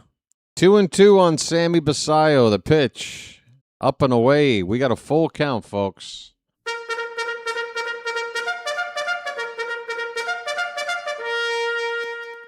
Basayo's leading off here. We need some base runners. We need a rally of any kind. Haven't had anything but a 2-out double by Holiday that led to nothing. Sammy on a 3-2 pitch pops it up to left, right at the left fielder. 1 away. Mastroboni with the catch. So JJ rating back. How you doing there, JJ Peeps? If you're here, hello. The Orioles are trailing in this rubber match against the Mariners. 3-0 Seattle at the moment. Bryan Woo has been very sharp on the mound for Seattle. Tavares goes after this pitch, hits it pretty deep to left center. It's going to be a sliding catch made on the track. Facing away, Miles Mastroboni, who was playing first base for the first couple of games of the series, out in left field here today, showing his versatility. Tracking down a ball, not that easy of a catch. He robs extra bases. And there are 2 down already in the 5th. Bryan Woo is only on 55 pitches, folks. We are in trouble with the way this is going so far. Colton Cowser, 2 down, nobody on. First pitch. Line drive up the middle, base hit for Cowser. Oh, but it comes with 2 out. Will it lead to something? Let's hope so. Folks, we're up to 5080 on the odometer. 5,080 bird watchers are here, folks. I'm sure a couple might have signed up just now to get us to that next rollover on the odometer over from JJ's channel. So thanks again, JJ, for the raid or redirect, whichever it was. Okay, Napoleon, we get it. We get it. The team sucks. At this stage, I would say every one of your comments to follow are going to be rather predictable. We get it. We suck. Blaze Alexander lifts off to left field. That ball is going to back up Mastroboni on the track, and he makes the catch. 3 balls hit to Mastroboni in the inning. The Orioles did get a base hit, only their second of the day, but a 2-out single by Cowser leads to nothing. We go now to the bottom of the 5th. This game is half over, and not much offense to be had yet off of Bryan Woo. 3-0 Seattle. Bottom of the 5th coming up. Folks, we got over 200 people here in the room right now. Hope you're having a good Thursday afternoon or evening or morning, wherever you are in the world. It's 4:24 a.m. here where I'm sitting. Everybody's favorite part of the day. Why do I do this? I don't know. Folks, I made the mistake of trying to get on a normal sleep pattern because of the off day after the Sunday game and then these late games on the West Coast. And yeah, it's like as soon as I try to get back on a normal sleep schedule, my body instantly goes, yeah, that's what I've been wanting, BW. So we're going to set our body clock now to that immediately. So now I run into the trouble of, well, I got to be up by about 1:30 in the morning to get ready to call this game here. If I'm getting up at 1:30, and lately I've been going to bed at a normal hour, like 10 o'clock, well, that's only 3.5 hours of sleep. I got to go to bed earlier. Well, I tried to go to bed earlier. And I just tossed and turned for about 3.5 hours. And then eventually got about 2 hours of sleep. I'm not complaining. Just letting you know. I keep some crazy ass hours over here, folks, but it's all because I don't care. Calling Oriole games, I'll do it anytime. I think that's been proven. Folks, Cal Raleigh, first pitch is a strike. We're in the bottom of the fifth. And Baz follows up the 0-1 with a knuckle curve on the outside corner for strike 2. I sleep when I can too, Paul. The only thing is I really do try to just, schedule things so that I get a good rest before calling the game, because the last thing I want to do is be on the, sleepy end of the spectrum. That's a called strike 3. Sit down.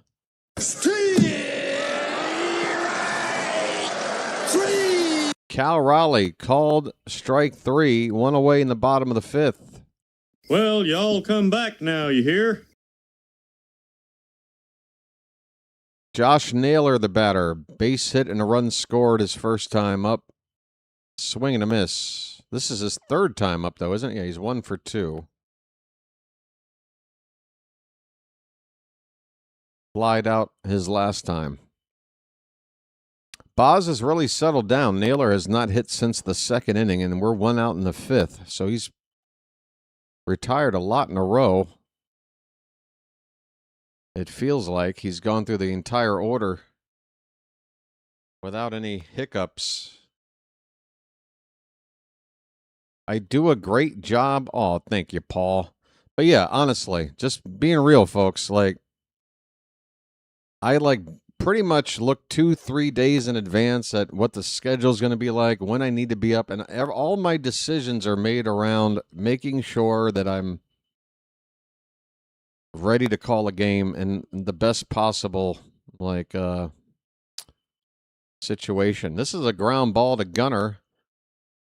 Not hit very hard. He's going to throw out Naylor, and there are 2 down in the inning. Dominic Canzone walked and then came around to score. That was how that 2-out rally for 3 runs in the first. That's how it unraveled. Swing and a foul ball at the plate. So Shane Baz appears to be salvaging this day. He's only 1 out away from 5 innings on 73 pitches. Certainly in a position to go 6. And if he can do that without giving up another run, you got yourself a quality start. At least by definition, it's the cheapest of quality starts. Minimum amount of innings with the maximum amount of runs given up. But hey, you got to draw the line somewhere. Fouled back by Canzone. The count is 0-2. Bases empty, 2 down, bottom of the fifth. Once you have kids, you never have normal sleep. But you see, having children is exhausting, right? That's a called strike 3 on a knuckle curve that just froze one of the hottest batters in the game right now. Canzone strikes out looking.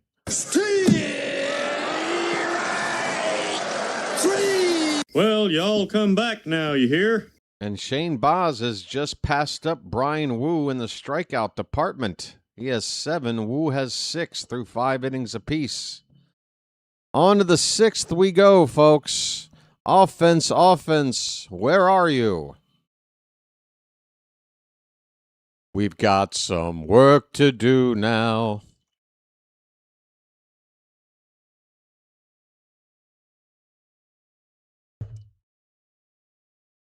Yeah, kids will exhaust you. My sleep issues don't really have anything to do with exhaustion. It's just more with patterns, and I need a certain amount of uninterrupted sleep, or else I'm walking around like I've got mashed potatoes in my brain, folks. Domino's Calzone. First of all, that sounds nasty. Folks, we're 12 likes away from 100. That really is the baseline. And this game's already more than half over. What do you say we go ahead and get those likes at 100 right now? We've got over 200 people here. More than half the room could do this. Quite honestly, we could be at 125 right now, and it wouldn't be all that hard.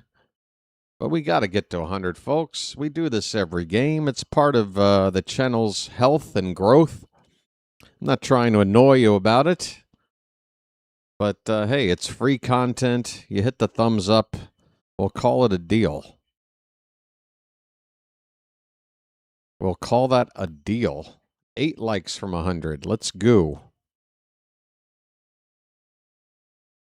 Might say that. So it's not the best option, but it just is what it is.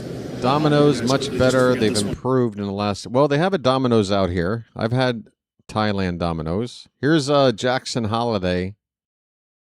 First pitch, slightly off the plate outside for ball 1. Holiday had a double his first time up. Only up for the second time, and we're in the 6th inning.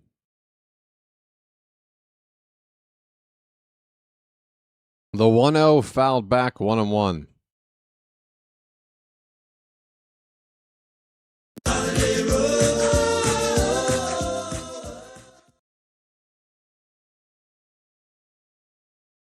I sure hope the birds can hit someday.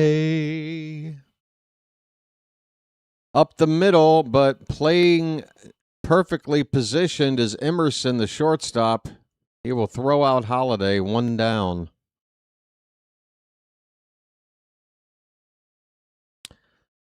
All right, well, it's a pretty low bar for me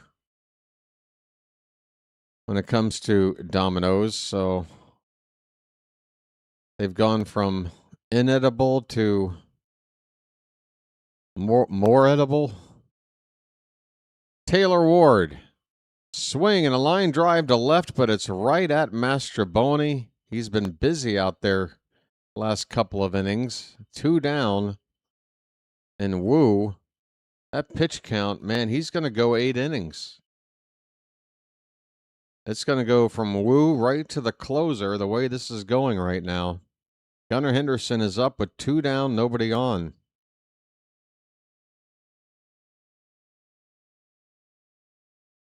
Gotta find a way here, folks. Give us a chance. 2 down, nobody on, and the pitch is a strike. A changeup on the inside edge. Rhino's outie. All right there, Rhino.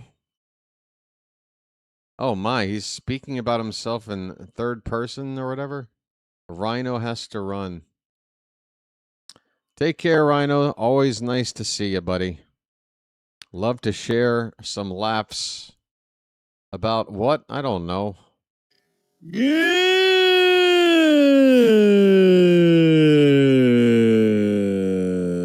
0-2 the count on Gunnar Henderson, folks.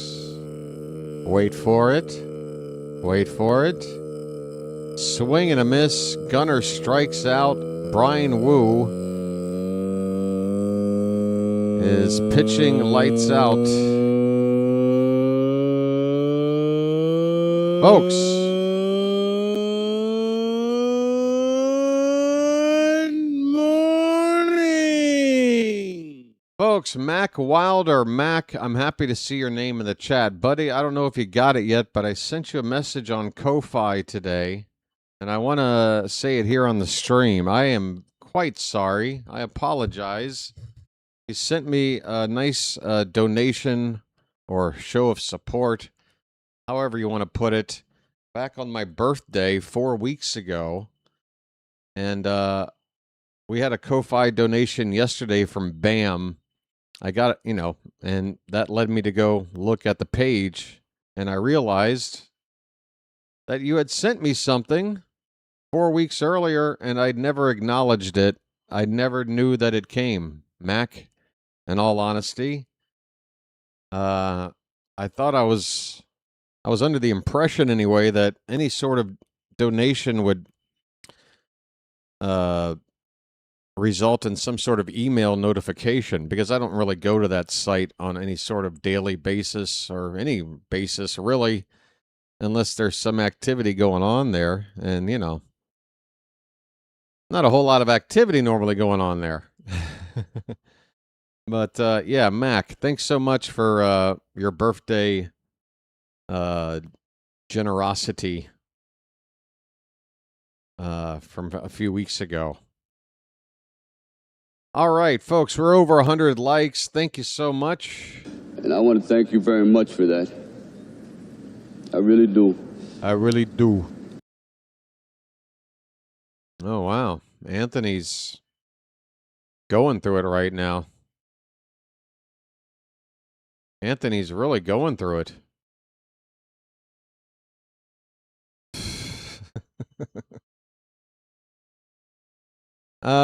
Cole Young is up. Baz still on the mound, and it's fouled away on the first pitch. Young with an RBI double in the first and a run scored. Right in the middle of that 3-run rally. That's all the scoring there's been. 3 runs from the Mariners in the first inning. Nobody's scored since. The count now, 1 ball, 1 strike. Time for the hat. I don't know if the hat is going to help as long as Bryan Woo is still on the mound. Swing and a miss by Cole Young. Again, the hat has plenty of magic, but that doesn't necessarily qualify it as a miracle worker. We need some sort of window of opportunity for the hat to truly work its magic. Are you folks buying into the lore, or are you just rolling your eyes? 2-2 the count on Cole Young. Next pitch from Baz will be number 80 of the afternoon. And that one's lifted out to right field and deep. Going back at the wall, and right at the wall, Taveras makes the catch. Another would-be home run swallowed up by this large ballpark in Seattle. I'm willing to bet that's a home run in at least half of the parks in baseball. Only gets it to the wall here. 1 away. Poo-poo woo. Inside, ball 1.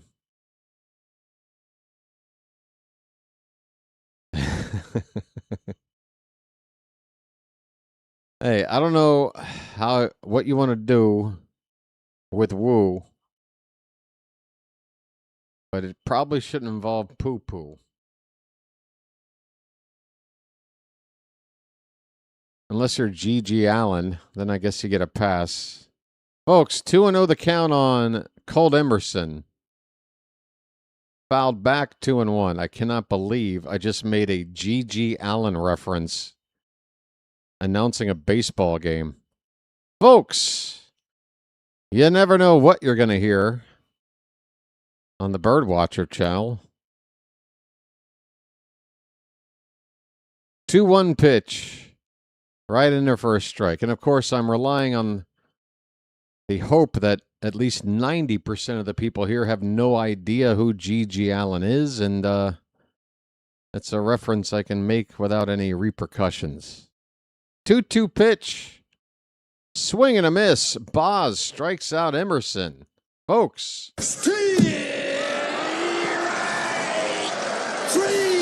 Well, y'all come back now, you hear? Oh, G.G. Allen was known for the poo-poo platter.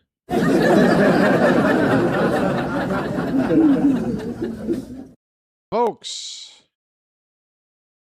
There we go. Paging Dr. Crutch. Somebody was bound to know. Here's a hard-hit ball stabbed out of the air by Gunnar on a line drive to short, and that'll end the inning. Folks, we go to the late innings. The Oriole offense needs one of these last 3 innings to rally. We need a major rally. We're past the stage of getting one run here, another run there. We're running out of time, folks. We need a proper rally going in the 7th, 3-0 Seattle. Paging Dr. Crotch. Dr. Crotch, you have a telephone call at the front desk.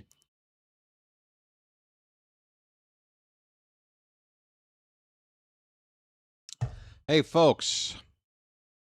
Please hit that like button, folks. We got over 100 more people here than likes on the board. That means 100 of you right now could do it.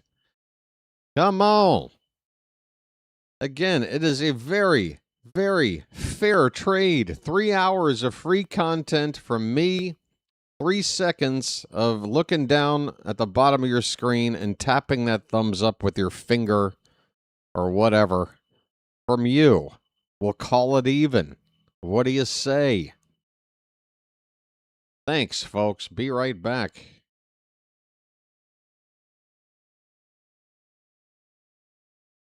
Oh, wow. Here he comes. Let me show you what I mean now. By the first thing you do is get right up in their face, you point the finger. Then if you can't get close enough, you turn the hand around and kick some dirt. And then if he's missed a strike, you get over here and you put dirt all over the thing. You throw the hat down, you pick it up, you throw it, and then you're so bad, you throw him out of the game. You're out of here.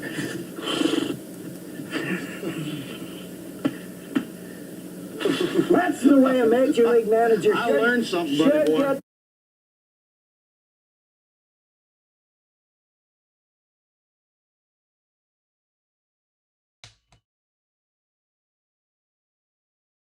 Shame.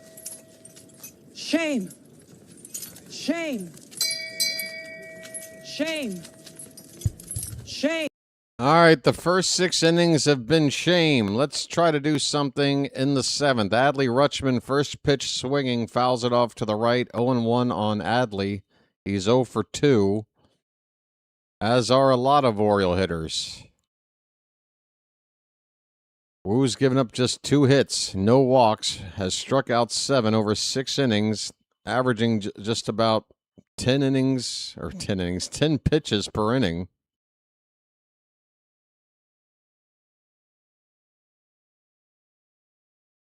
Or maybe 11, 10 point something. The count 1-1 on Rutschman. The pitch, swing and a miss, and Rutschman goes to the ground on that swing as it broke low and in. That was not too pretty.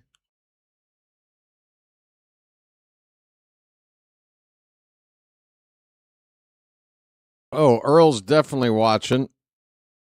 Earl's a bird watcher.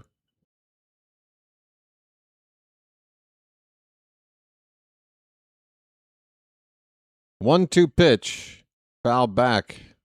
If Earl were here right now, you know what he'd say? He'd say, Ante up and kick in like men. Like men! Exactly. Maybe I need to cue up a little Earl.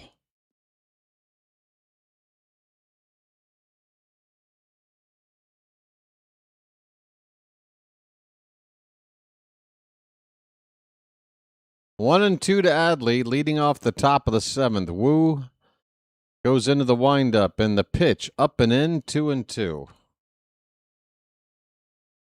Folks,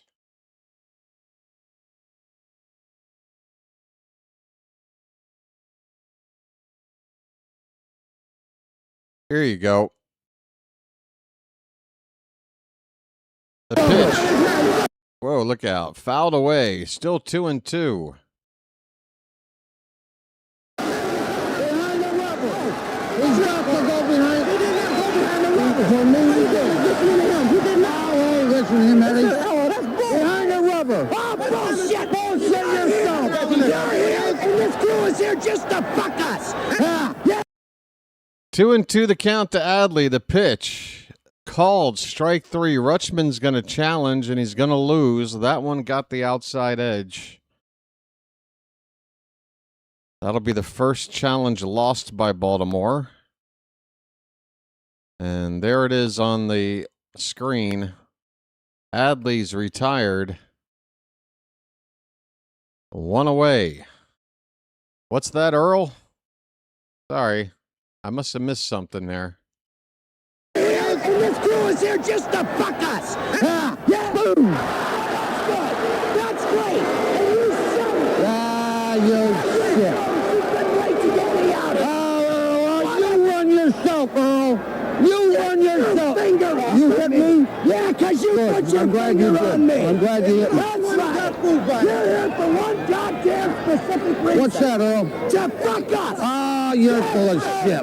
Fuck you. Goddamn years and years. And don't you ever put your finger on me again. You hit me, Earl. You put your finger on That's me. okay. It's 0-2 on Pete Alonso. He just swung and missed for strike 2. 1 out, nobody on, top of the 7th. Alonso 0 for 2. I didn't. You ain't gonna knock nobody on his ass. You do it again and I'll knock you right in your nose. I didn't touch you. You pushed your finger. I did not. No, you're lying. Goddamn it. You're lying. No, you are. You are lying. You're a big liar if you are a liar, Earl. Swing and a miss. Alonso strikes out. Woo keeps on cruising. 2 away for Basayo. Folks, this is not fun to watch right now. Sammy. Earl, help us be entertained, will you? You're a liar. You are.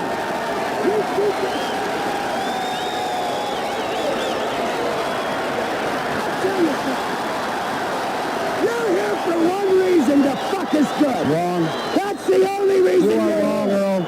And you'll have your chance tomorrow. You got it as quick as What you is can. wrong with you? You ain't no good. No, you aren't either. Yeah, you aren't you either. ain't no good. You're no fucking good either. Your ass will never have our games. I hope. What do I care? Yeah, what are you doing here now? Well, why don't you call the league office and ask him? Yeah. The 0-1 to Sammy. Inside. 1 ball, 1 strike. I will. Oh, good. Don't think I won't. Good. And the quicker you get out, it'll be better too. Yeah, yeah. That's right. You ain't going nowhere. You aren't either. Outside. 2-1 to Sammy. Sammy. An umpire, Alan. Just blue. Doing blue things. Folks, 2-1 to Sammy. 2 down, nobody on. The pitch. Swing and a miss. A big hack there. Sammy looking to go yard. Comes up empty.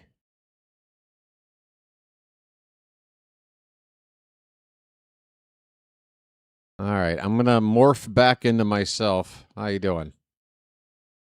2-2 to Basayo.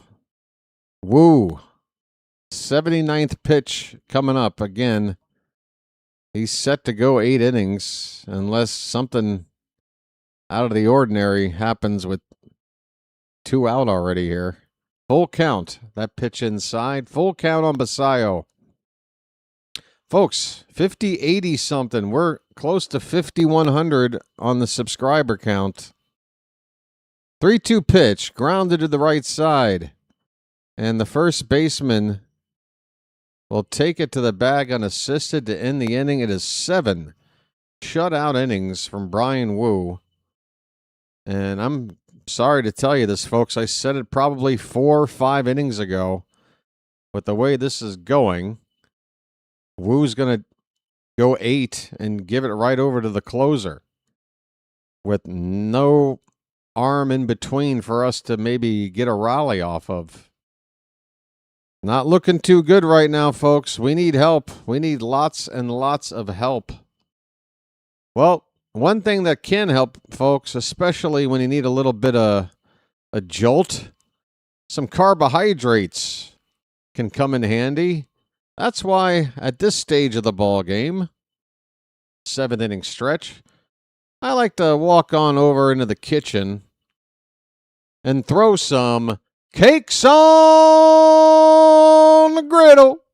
Thank God I'm a country boy. Thank God I'm a country boy. Thank God I'm a country boy. Thank God I'm a country boy. That's right, folks. Thank God I'm a country boy. Thank God I'm a country boy. Thank God I'm a country boy. Oh, that's right. Wait, Janet is here? Janet, are you here? She better not. Oh, she is here. Oh, no, the dimples. I can see that. Look at that, folks. You can do a shot. You can pour a shot.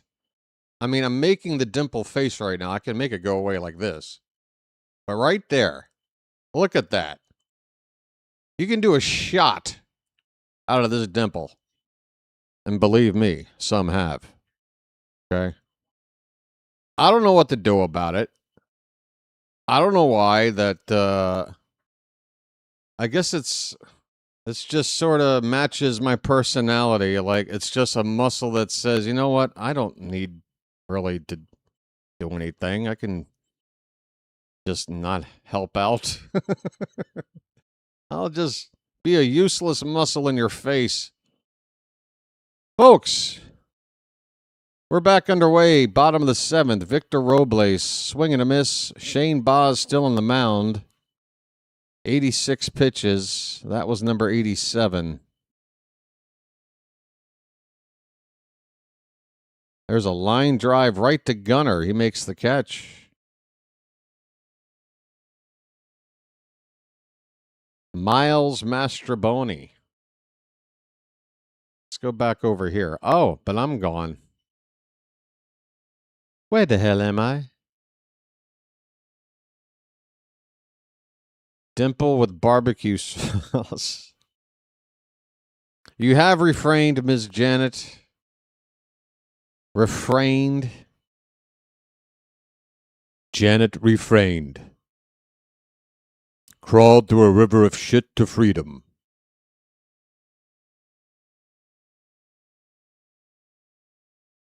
Oh, that's Andy Dufresne. Sorry. I messed up. Haven't seen Shawshank in a while. Folks, Mastrobuoni's up there with a count of a ball and a strike. 1 out, nobody on. Pitch from Baz is a breaking ball. That was close. Not enough for us to challenge. It's 2-1.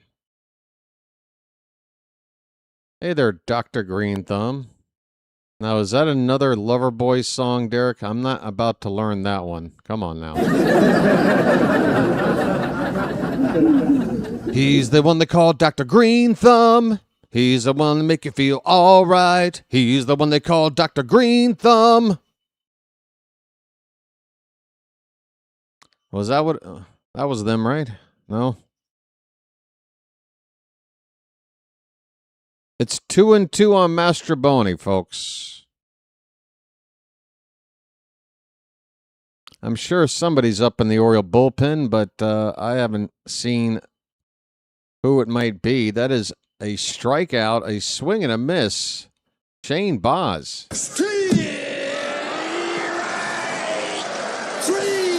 Well, y'all come back now, you hear? Janet, you have not lived until you've done a dimple shot. I don't know what to tell you. That's tragic. Absolutely tragic. Folks.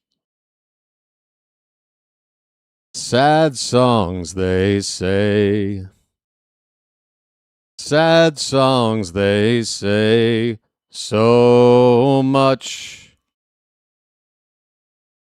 J.P. Crawford, 0-1.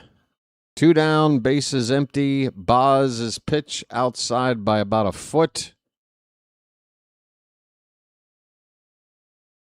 1 ball, 1 strike. Oh, God. Can we just move on from Bucket List? Come on. They made some stupid movie that barely made a profit, and we're like 20-something years on. Can we just move on from Bucket List? It really does date us, doesn't it? That really is a particular window of time.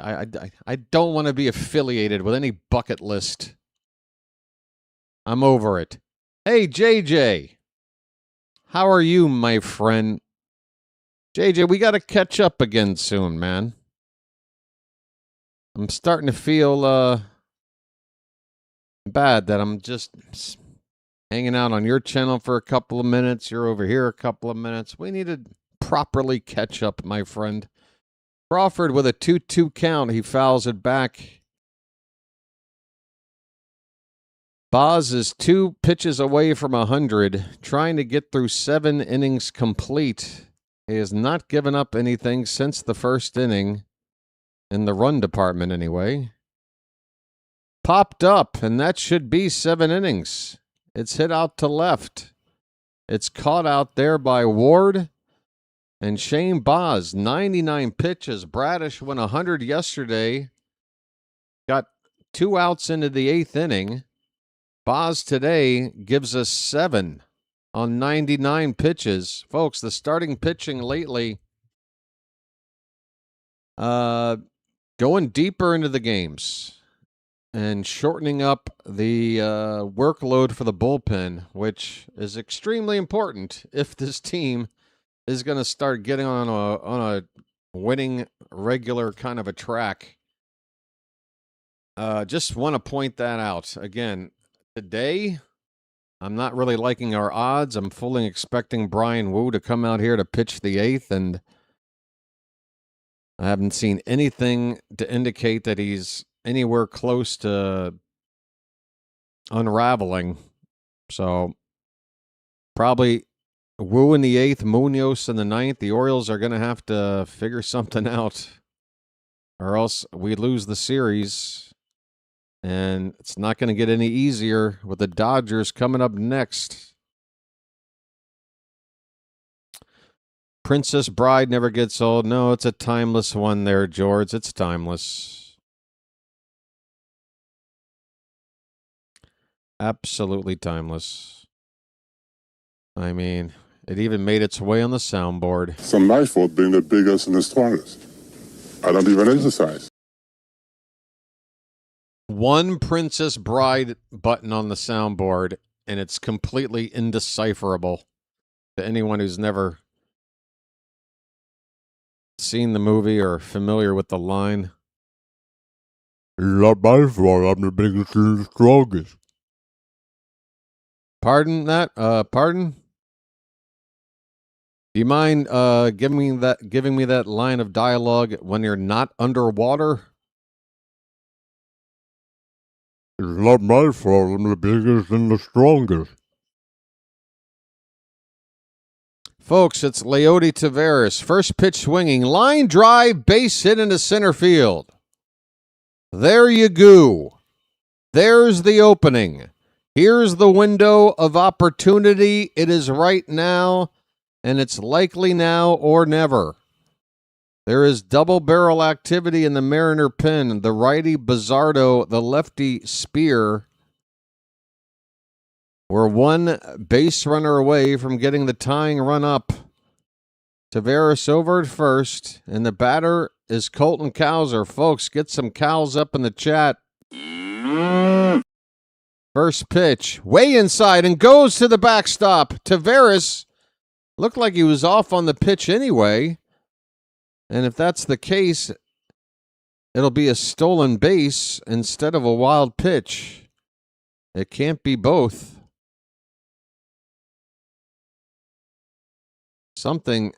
Only one can account for the base taken there, and I do believe Taveras, having run on the pitch there, should be credited with a steal. 1-0 to Cowser, the pitch. Ooh, that one was close, and it goes our way. It's 2-0. Folks, sound the bugle. Oh, my. And somebody else needs to make an appearance. Folks, get ready. 2-0 to Cowser is high for ball 3. Folks, are you ready?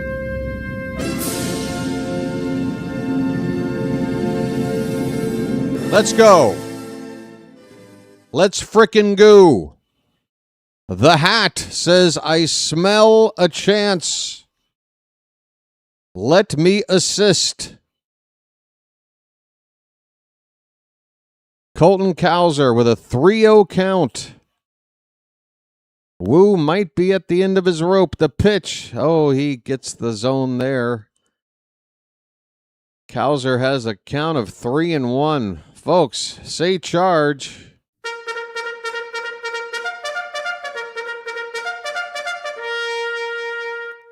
The 3-1 pitch. Fouled straight back. Do it again.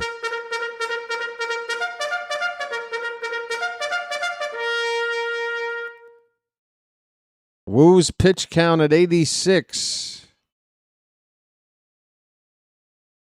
Taveras at second base with nobody out. The Orioles trying to break up the shutout and get back into this game. Bottom part of the order, gonna have to do it. It's Cowser up with nobody out, and then the 8 and 9 batters up after that. Holiday and Blaze. Full count, and now Cowser asks for time. Folks, they just want me to hit a bugle again, I guess.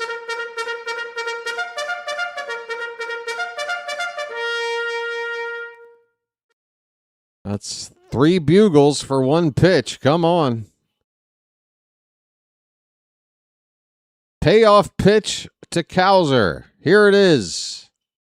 Fouled away. Oh, Nelly.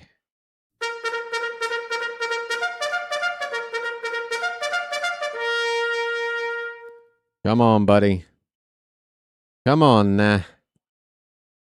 It's called Orioles magic. Feel it happen.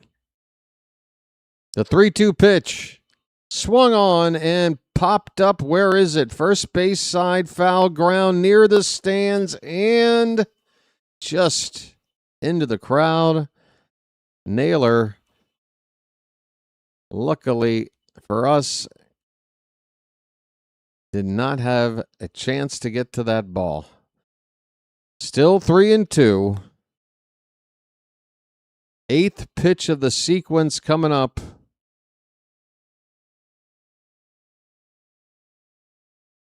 Taveras with his lead at second base. Woo's pitch is up. Cowser checks. They appeal, and he did not go. Take your base.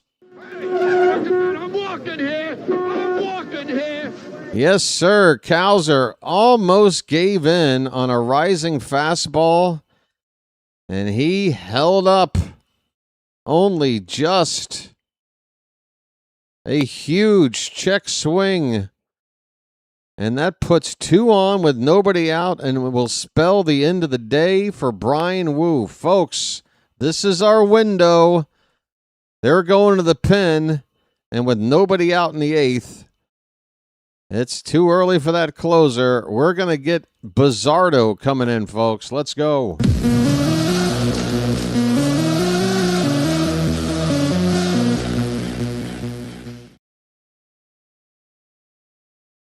Superfly.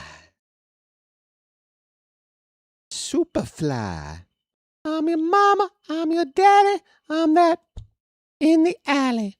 What you want, what you need, want some coke, have some weed. You know me, I'm your friend, your main man who can bend. I'm your pusher man. I'm your pusher man. Boom, boom, boom, boom, boom, boom, boom,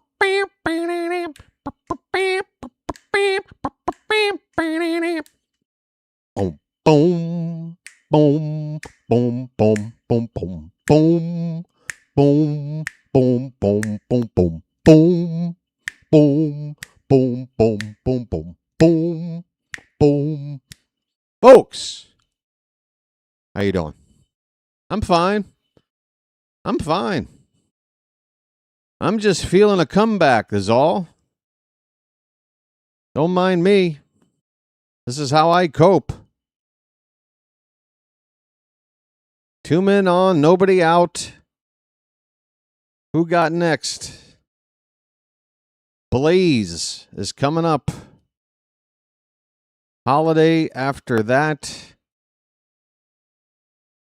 And with nobody out, I hope we're going to at least get another hitter after that. That'd be the top of the order then. Bryan Woo has a couple of base runners out there that are his responsibility, but up until this point, no runs given up over 7 innings with just 3 hits and a walk, struck out 9. Here's Blaze, first pitch outside. I love it for ball 1. Folks, I do believe I'm on fire.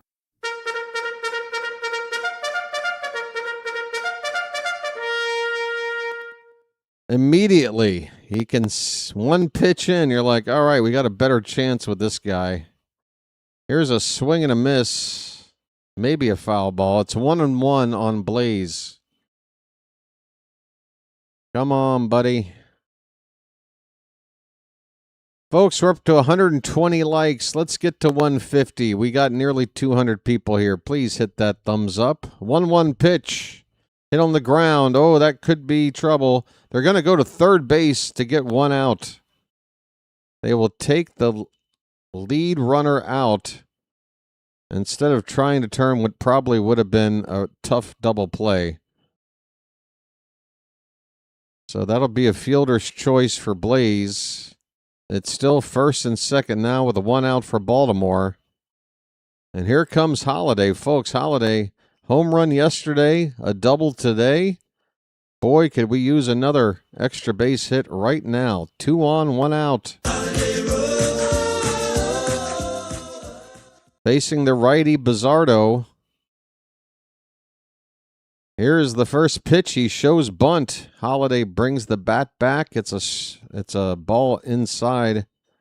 1-0. Folks. Get it back over here. Big hit. Come on, give us the big hit. He checks his swing. They appeal, and he went around.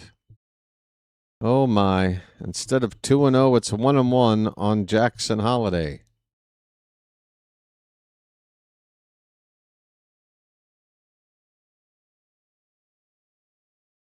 The pitch, low and in.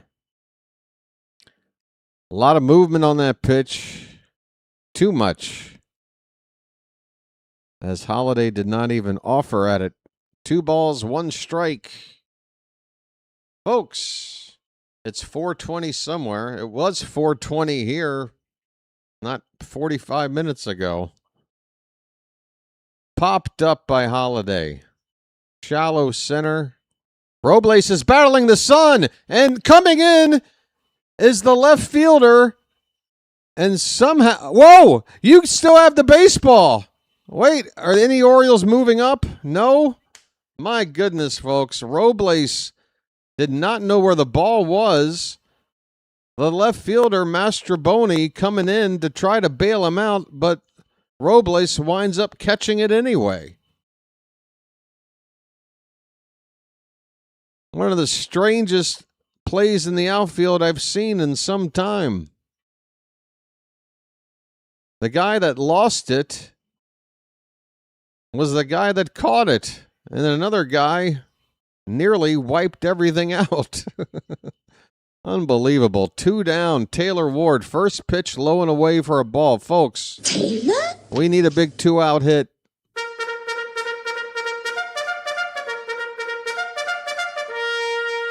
We need a big 2-out hit. 1-0. Fouled off to the right. 1 ball, 1 strike.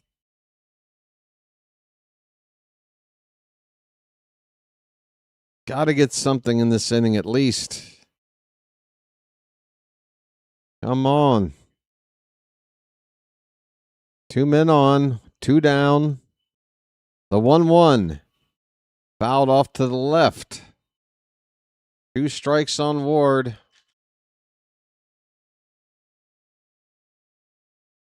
I need a lucky. Get through the rest of this.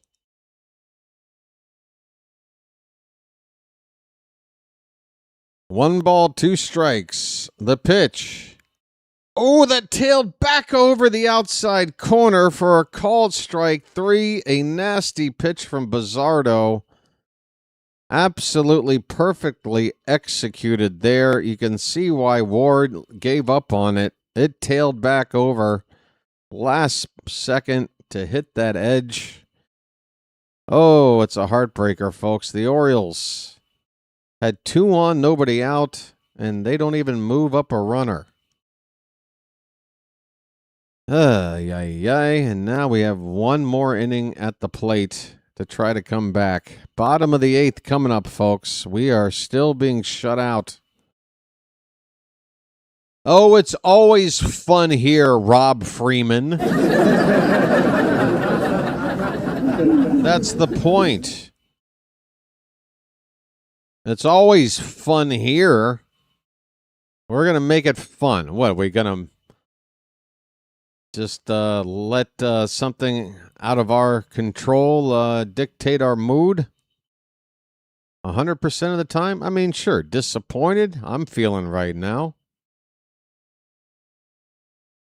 But I'm also putting on a show here. Carpe diem, folks. I'm sucking the marrow out of life. I suggest you all do the same. That's right. Just a little public service announcement. Folks, in about 10 minutes, these night games are going to get... No, it's a half hour. Still about 30 minutes until the first night game, Mets and Phillies. JJ probably doing a...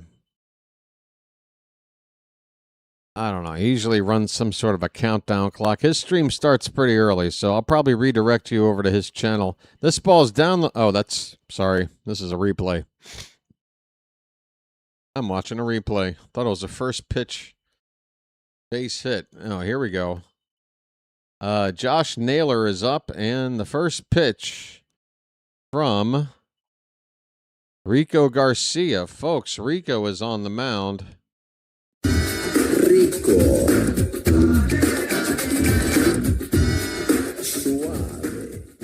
Pitch outside, and Garcia's fallen behind Cal Raleigh 2-0.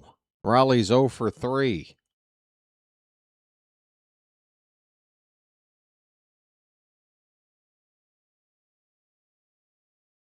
Come on, Blue. Thank you, Sammy. Basayo is going to challenge what the ump said was ball 3. It will get overturned. That one had the zone entirely. And there's your robot replay. I said entirely. I lie. Maybe about 0.3 of an inch of the ball not in the zone.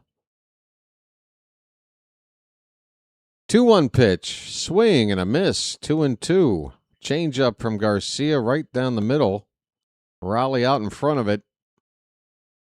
Folks, getting pretty late here. Let's try to make a final push. If you're watching right now and you're not subscribed, please consider doing so. It's free. Hit that subscribe button at the bottom of your screen and join the BirdWatcher community. I promise you won't regret it. Unless you make an absolute horse's ass of yourself in the Charm City chat. Otherwise, you're good. Folks, 3-2 on Raleigh. And a breaking ball hits the outside corner at the top of the zone. Nice pitch there for strike 3 for Garcia. Rico.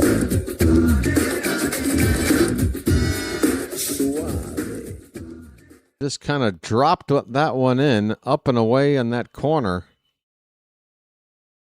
One down for Naylor. Wait a minute, I thought Naylor already hit. Wait, who was up the previous at bat then? Am I losing my mind?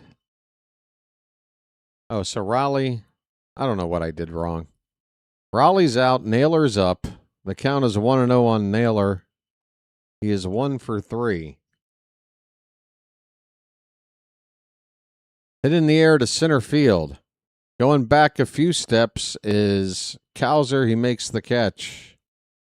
Hit straight away to center. Cowser just had to walk straight back. He's got it. He's got it. And there are 2 down for Dominic Canzone. Domino's Calzone.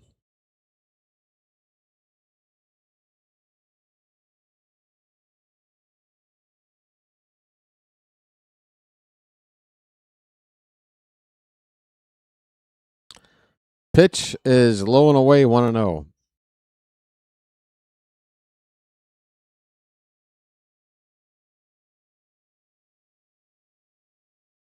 All right. A lucky with the final sips of coffee. Here's a little dribbler toward the pitcher, and nice play by Rico. He'll get it to first in time to retire the side. It's a 1-2-3 inning from Rico. Good to see that from him. Rico. Suave. All right. On to the ninth we go. And as expected, Anthony Munoz, the Mariner closer, going to be coming into the ball game with a 3-run lead. The Orioles will be sending up Gunnar, Adley, and Alonso. And we're going to need a couple of base runners. Sammy up fourth. He'll definitely have to hit. Taveras will have to be a part of things as well. It's asking a lot, folks. Asking a lot. Hey, give me a moment. I'll be right back. I'll just do it this way. There we go.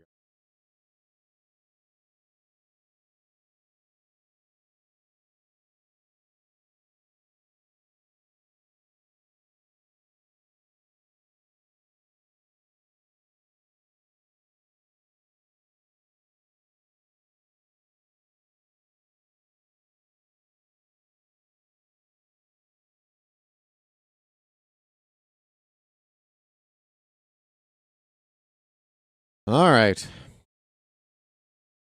Folks, I don't know if I'm going to be able to convince you guys that the hat does have magic if we get shut out here today, especially when I went to him at the most opportune time. 2 on, nobody out. And didn't even move the runners up. Just 3 hits today for Baltimore through the first 8 innings.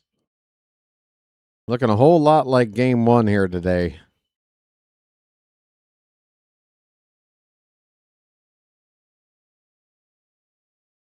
It has been the story of dominant pitching performances. Gilbert in game 1, Bradish yesterday, and Woo today.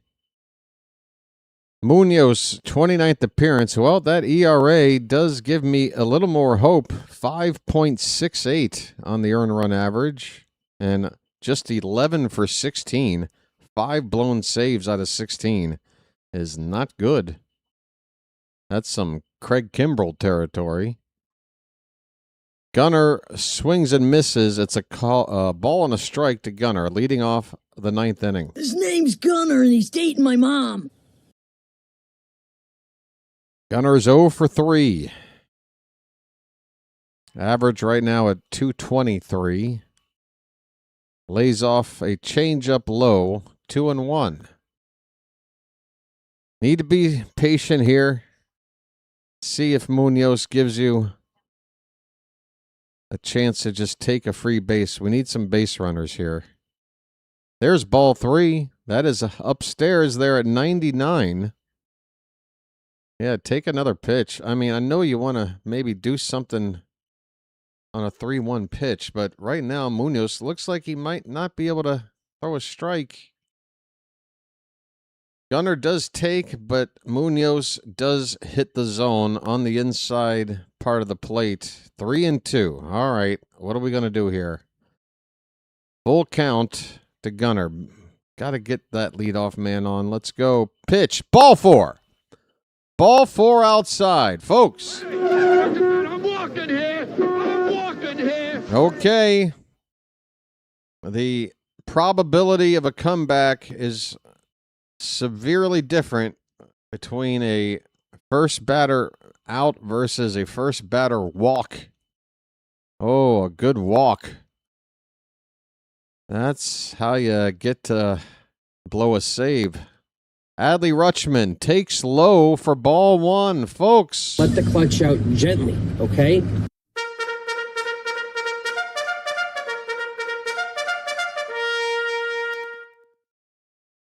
And it's going to be a mound meeting for Munoz already. Just 7 pitches into his outing, he's got a mound meeting. Let me have a Diablo sandwich of Dr. Pepper. Make it fast. I'm in a goddamn hurry. That's basically your teammates telling you, we have no confidence in you with a mound meeting like that. It's the closer. Closers typically don't need a mound meeting 7 pitches in with a 3-0 lead. I hope that had an adverse effect. It is 1-0 on Rutschman.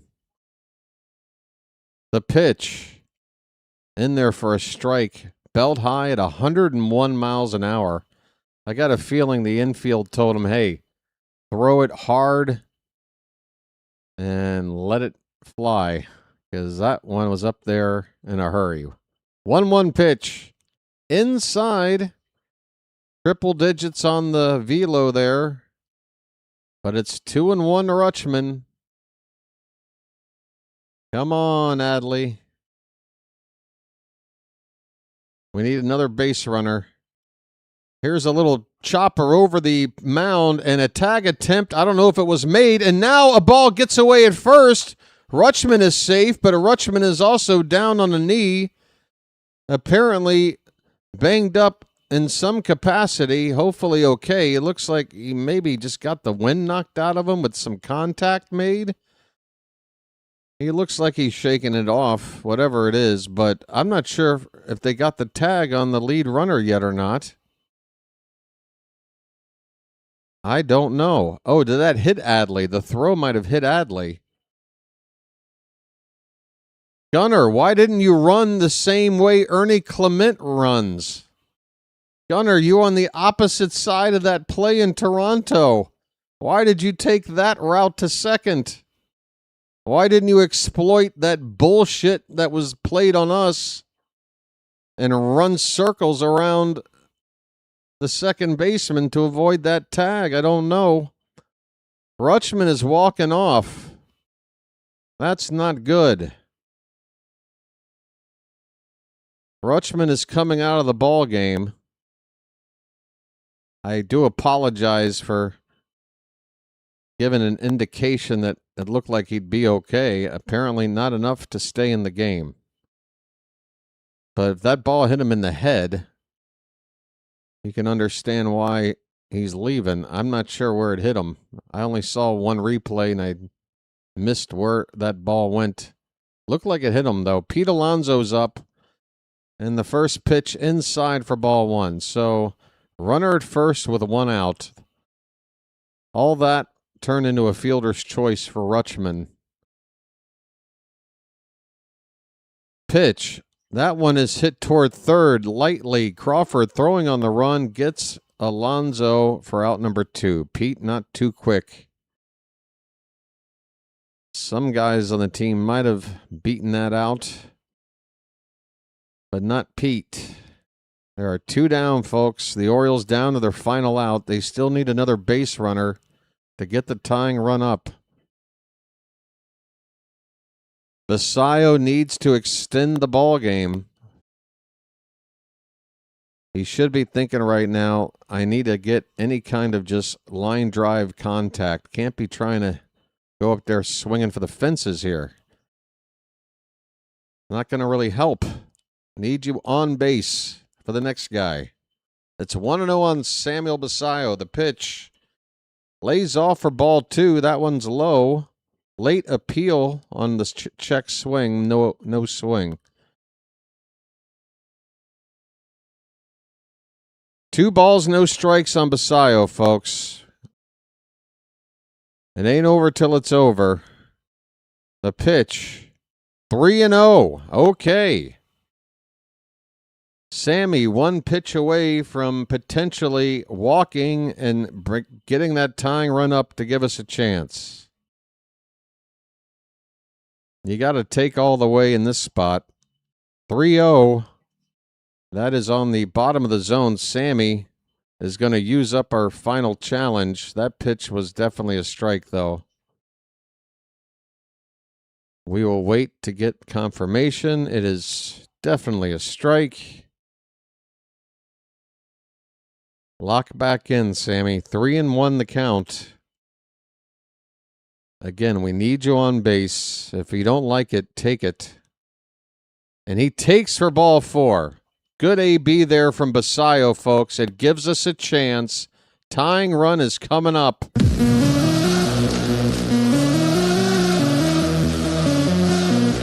And folks, I talked about his 2-out RBI magic this season. That is Leody Taveras. Oh, come on, let's dance. Leody with a big 2-out triple RBI yesterday. We need him to go yard.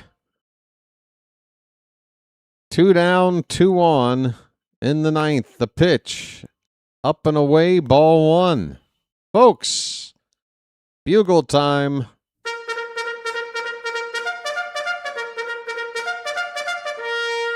So Adley was hit in the face. I mean, I know it hurts for Adley, but better the face than the head in some sort of concussion situation. 1-1 the count now on Taveras. Munoz is about to throw his 20th pitch of the inning. The pitch is taken all the way. A slider in there for strike 2. The Orioles have 1 strike left. Mariner fans are on their feet. We need a miracle swing. The 1-2. Oh, he chased. A swing and a miss on a slider that broke low and in. Unhittable, and the ball game is over. The Orioles get shut out in this rubber match. Another disappointing series for Baltimore. Folks. That's another game in the opposite direction of 500 that has to be then made up for, and we are closing in on the halfway point of the season. Again, once you hit game 82 and you're on the backside of that hill, it gets so much more difficult to climb back into contention here. There's going to be a team or two that's going to go on a run, and if we don't, we're going to get left in the dust. We gotta figure it out soon, folks, or it's going to be another disappointing season. Oriole offense, 2 games out of 3, basically shut down. And again, we got to go to the Dodgers next. Yoshinobu Yamamoto, we're going to have to see in a couple of days. That's going to be a test. We do have some prior experience of some late inning magic against them, but yeah, this was tough, folks. It's not fun to get up after only a couple of hours of sleep to spend 3 hours between the hours of 2:30 to 5:30 a.m. calling a shutout loss. Not too fun. I'm going to be honest. The hat didn't help. Let me take a look at this awful box score. What do you want me to tell you? I mean, Shane Baz, let's give him credit. The pitching was fine today. 3 runs given up, all of them in the first inning. It's unfortunate Baz did not have it in that first, because clearly after, getting those kinks worked out, he figured it out and went 7 strong innings at the end of the day. A quality start, 9 strikeouts. His ERA now just a little bit over 4. Rico Garcia pitched a scoreless inning as well with a strikeout. But the offense, not much to tell you, folks. It's just 3 hits. 3 lousy hits. That's it. One for Cowser, one for Holiday, one for Tavares. And I think 2 of the 3 came with 2 out and nobody on. I want to say, which didn't really help the rally chances much. Folks, what do you want me to tell you? This is pretty depressing. Not a whole lot to feel good about. I mean, the pitching, again, Shane Baz, if this offense can, I'll tell you this. I'm not going to expect us to figure out Yamamoto. Not many teams do. He's, for my money, probably the best right-handed pitcher in baseball these days. I don't know. You tell me. I know Mizorowski's been lights out recently. I guess he's pretty much unhittable right now. But Yamamoto is one of the toughest guys. And that's going to be difficult. And it's the Dodgers in their yard. I guess you got to look at it as, hey, baseball has a tendency to, make you look foolish because you think you know exactly what you're going to expect to happen, and then the reverse happens. I'm expecting the Orioles to not win the series in L.A. The Angels, who we have after the Dodgers, that L.A., sure, I think we can take 2 out of 3 there. But since we've already lost this series, even if we take 2 out of 3 against the Angels, we're looking at a road record of 4-5, a losing road record, right? On this road trip. And again, by the time this road trip ends, we're in the second half of the season, and we just spent a road trip going 1 further game below the 500 mark. Can't be doing it. Have to start winning series, have to start winning road trips and homestands. And it's got to start happening soon. Or else it's another lost season for our Orioles. Oh, folks, I hope we can bounce back. Game 1 tomorrow, and the Dodgers will have on the mound Roki Sasaki. Now, Sasaki, let me click on him. Yeah, he's not been all that great. 4.76 ERA this season. A whip of 1.33. That's not horrific, but it's not exactly good. The ERA definitely not very good. He can be had. And Emmett Sheehan, the Game 3 starter, I think, with Brandon Young matched up against him, I think we got a shot there as well. But thing is, tomorrow it's Trey Gibson versus Sasaki. And what kind of a start are we going to get out of Gibson? It has to be better than the last one, or we're going to be in pretty tough spot to expect to win. Yeah. So that's what's coming up. A series in L.A., a series that on paper doesn't seem like we should be winning, but maybe we can take 2 out of 3 if Game 1 and Game 3 go our way, or else, again, you think you know what's going to happen. Maybe Yamamoto has a terrible outing, worst start of the season, and we just happen to be the team to catch him on a bad day. I don't know. We'll see what happens. The point is, be here. I'm flapping my gums too much. I want to go to bed, even though the sun will be up in 15 minutes. So I'm going to see if JJ is still on, right? Or no, he's about to come on. And it might be just a screen with a countdown clock right now, but you can leave a like for JJ. He did raid earlier. JJ calling multiple games a day like a madman. I don't know how he does it. I can't. I mean, the occasional doubleheader, sure, but hot damn. Actually, I'm not showing him to be live quite yet, but Dr. Delay apparently is. Let me take a look to be sure. No, JJ is on. This stupid YouTube thing does not work. I just have to do it manually every time. Why do I even bother? Okay, there you go. All right, it's the Phillies and the Mets. Ooh, those two teams don't like each other. Phillies and Mets, folks. That's what's on tap for JJ's channel coming up. Hope you will join me tomorrow night. Again, the latest start time you're going to see all season, 8:50.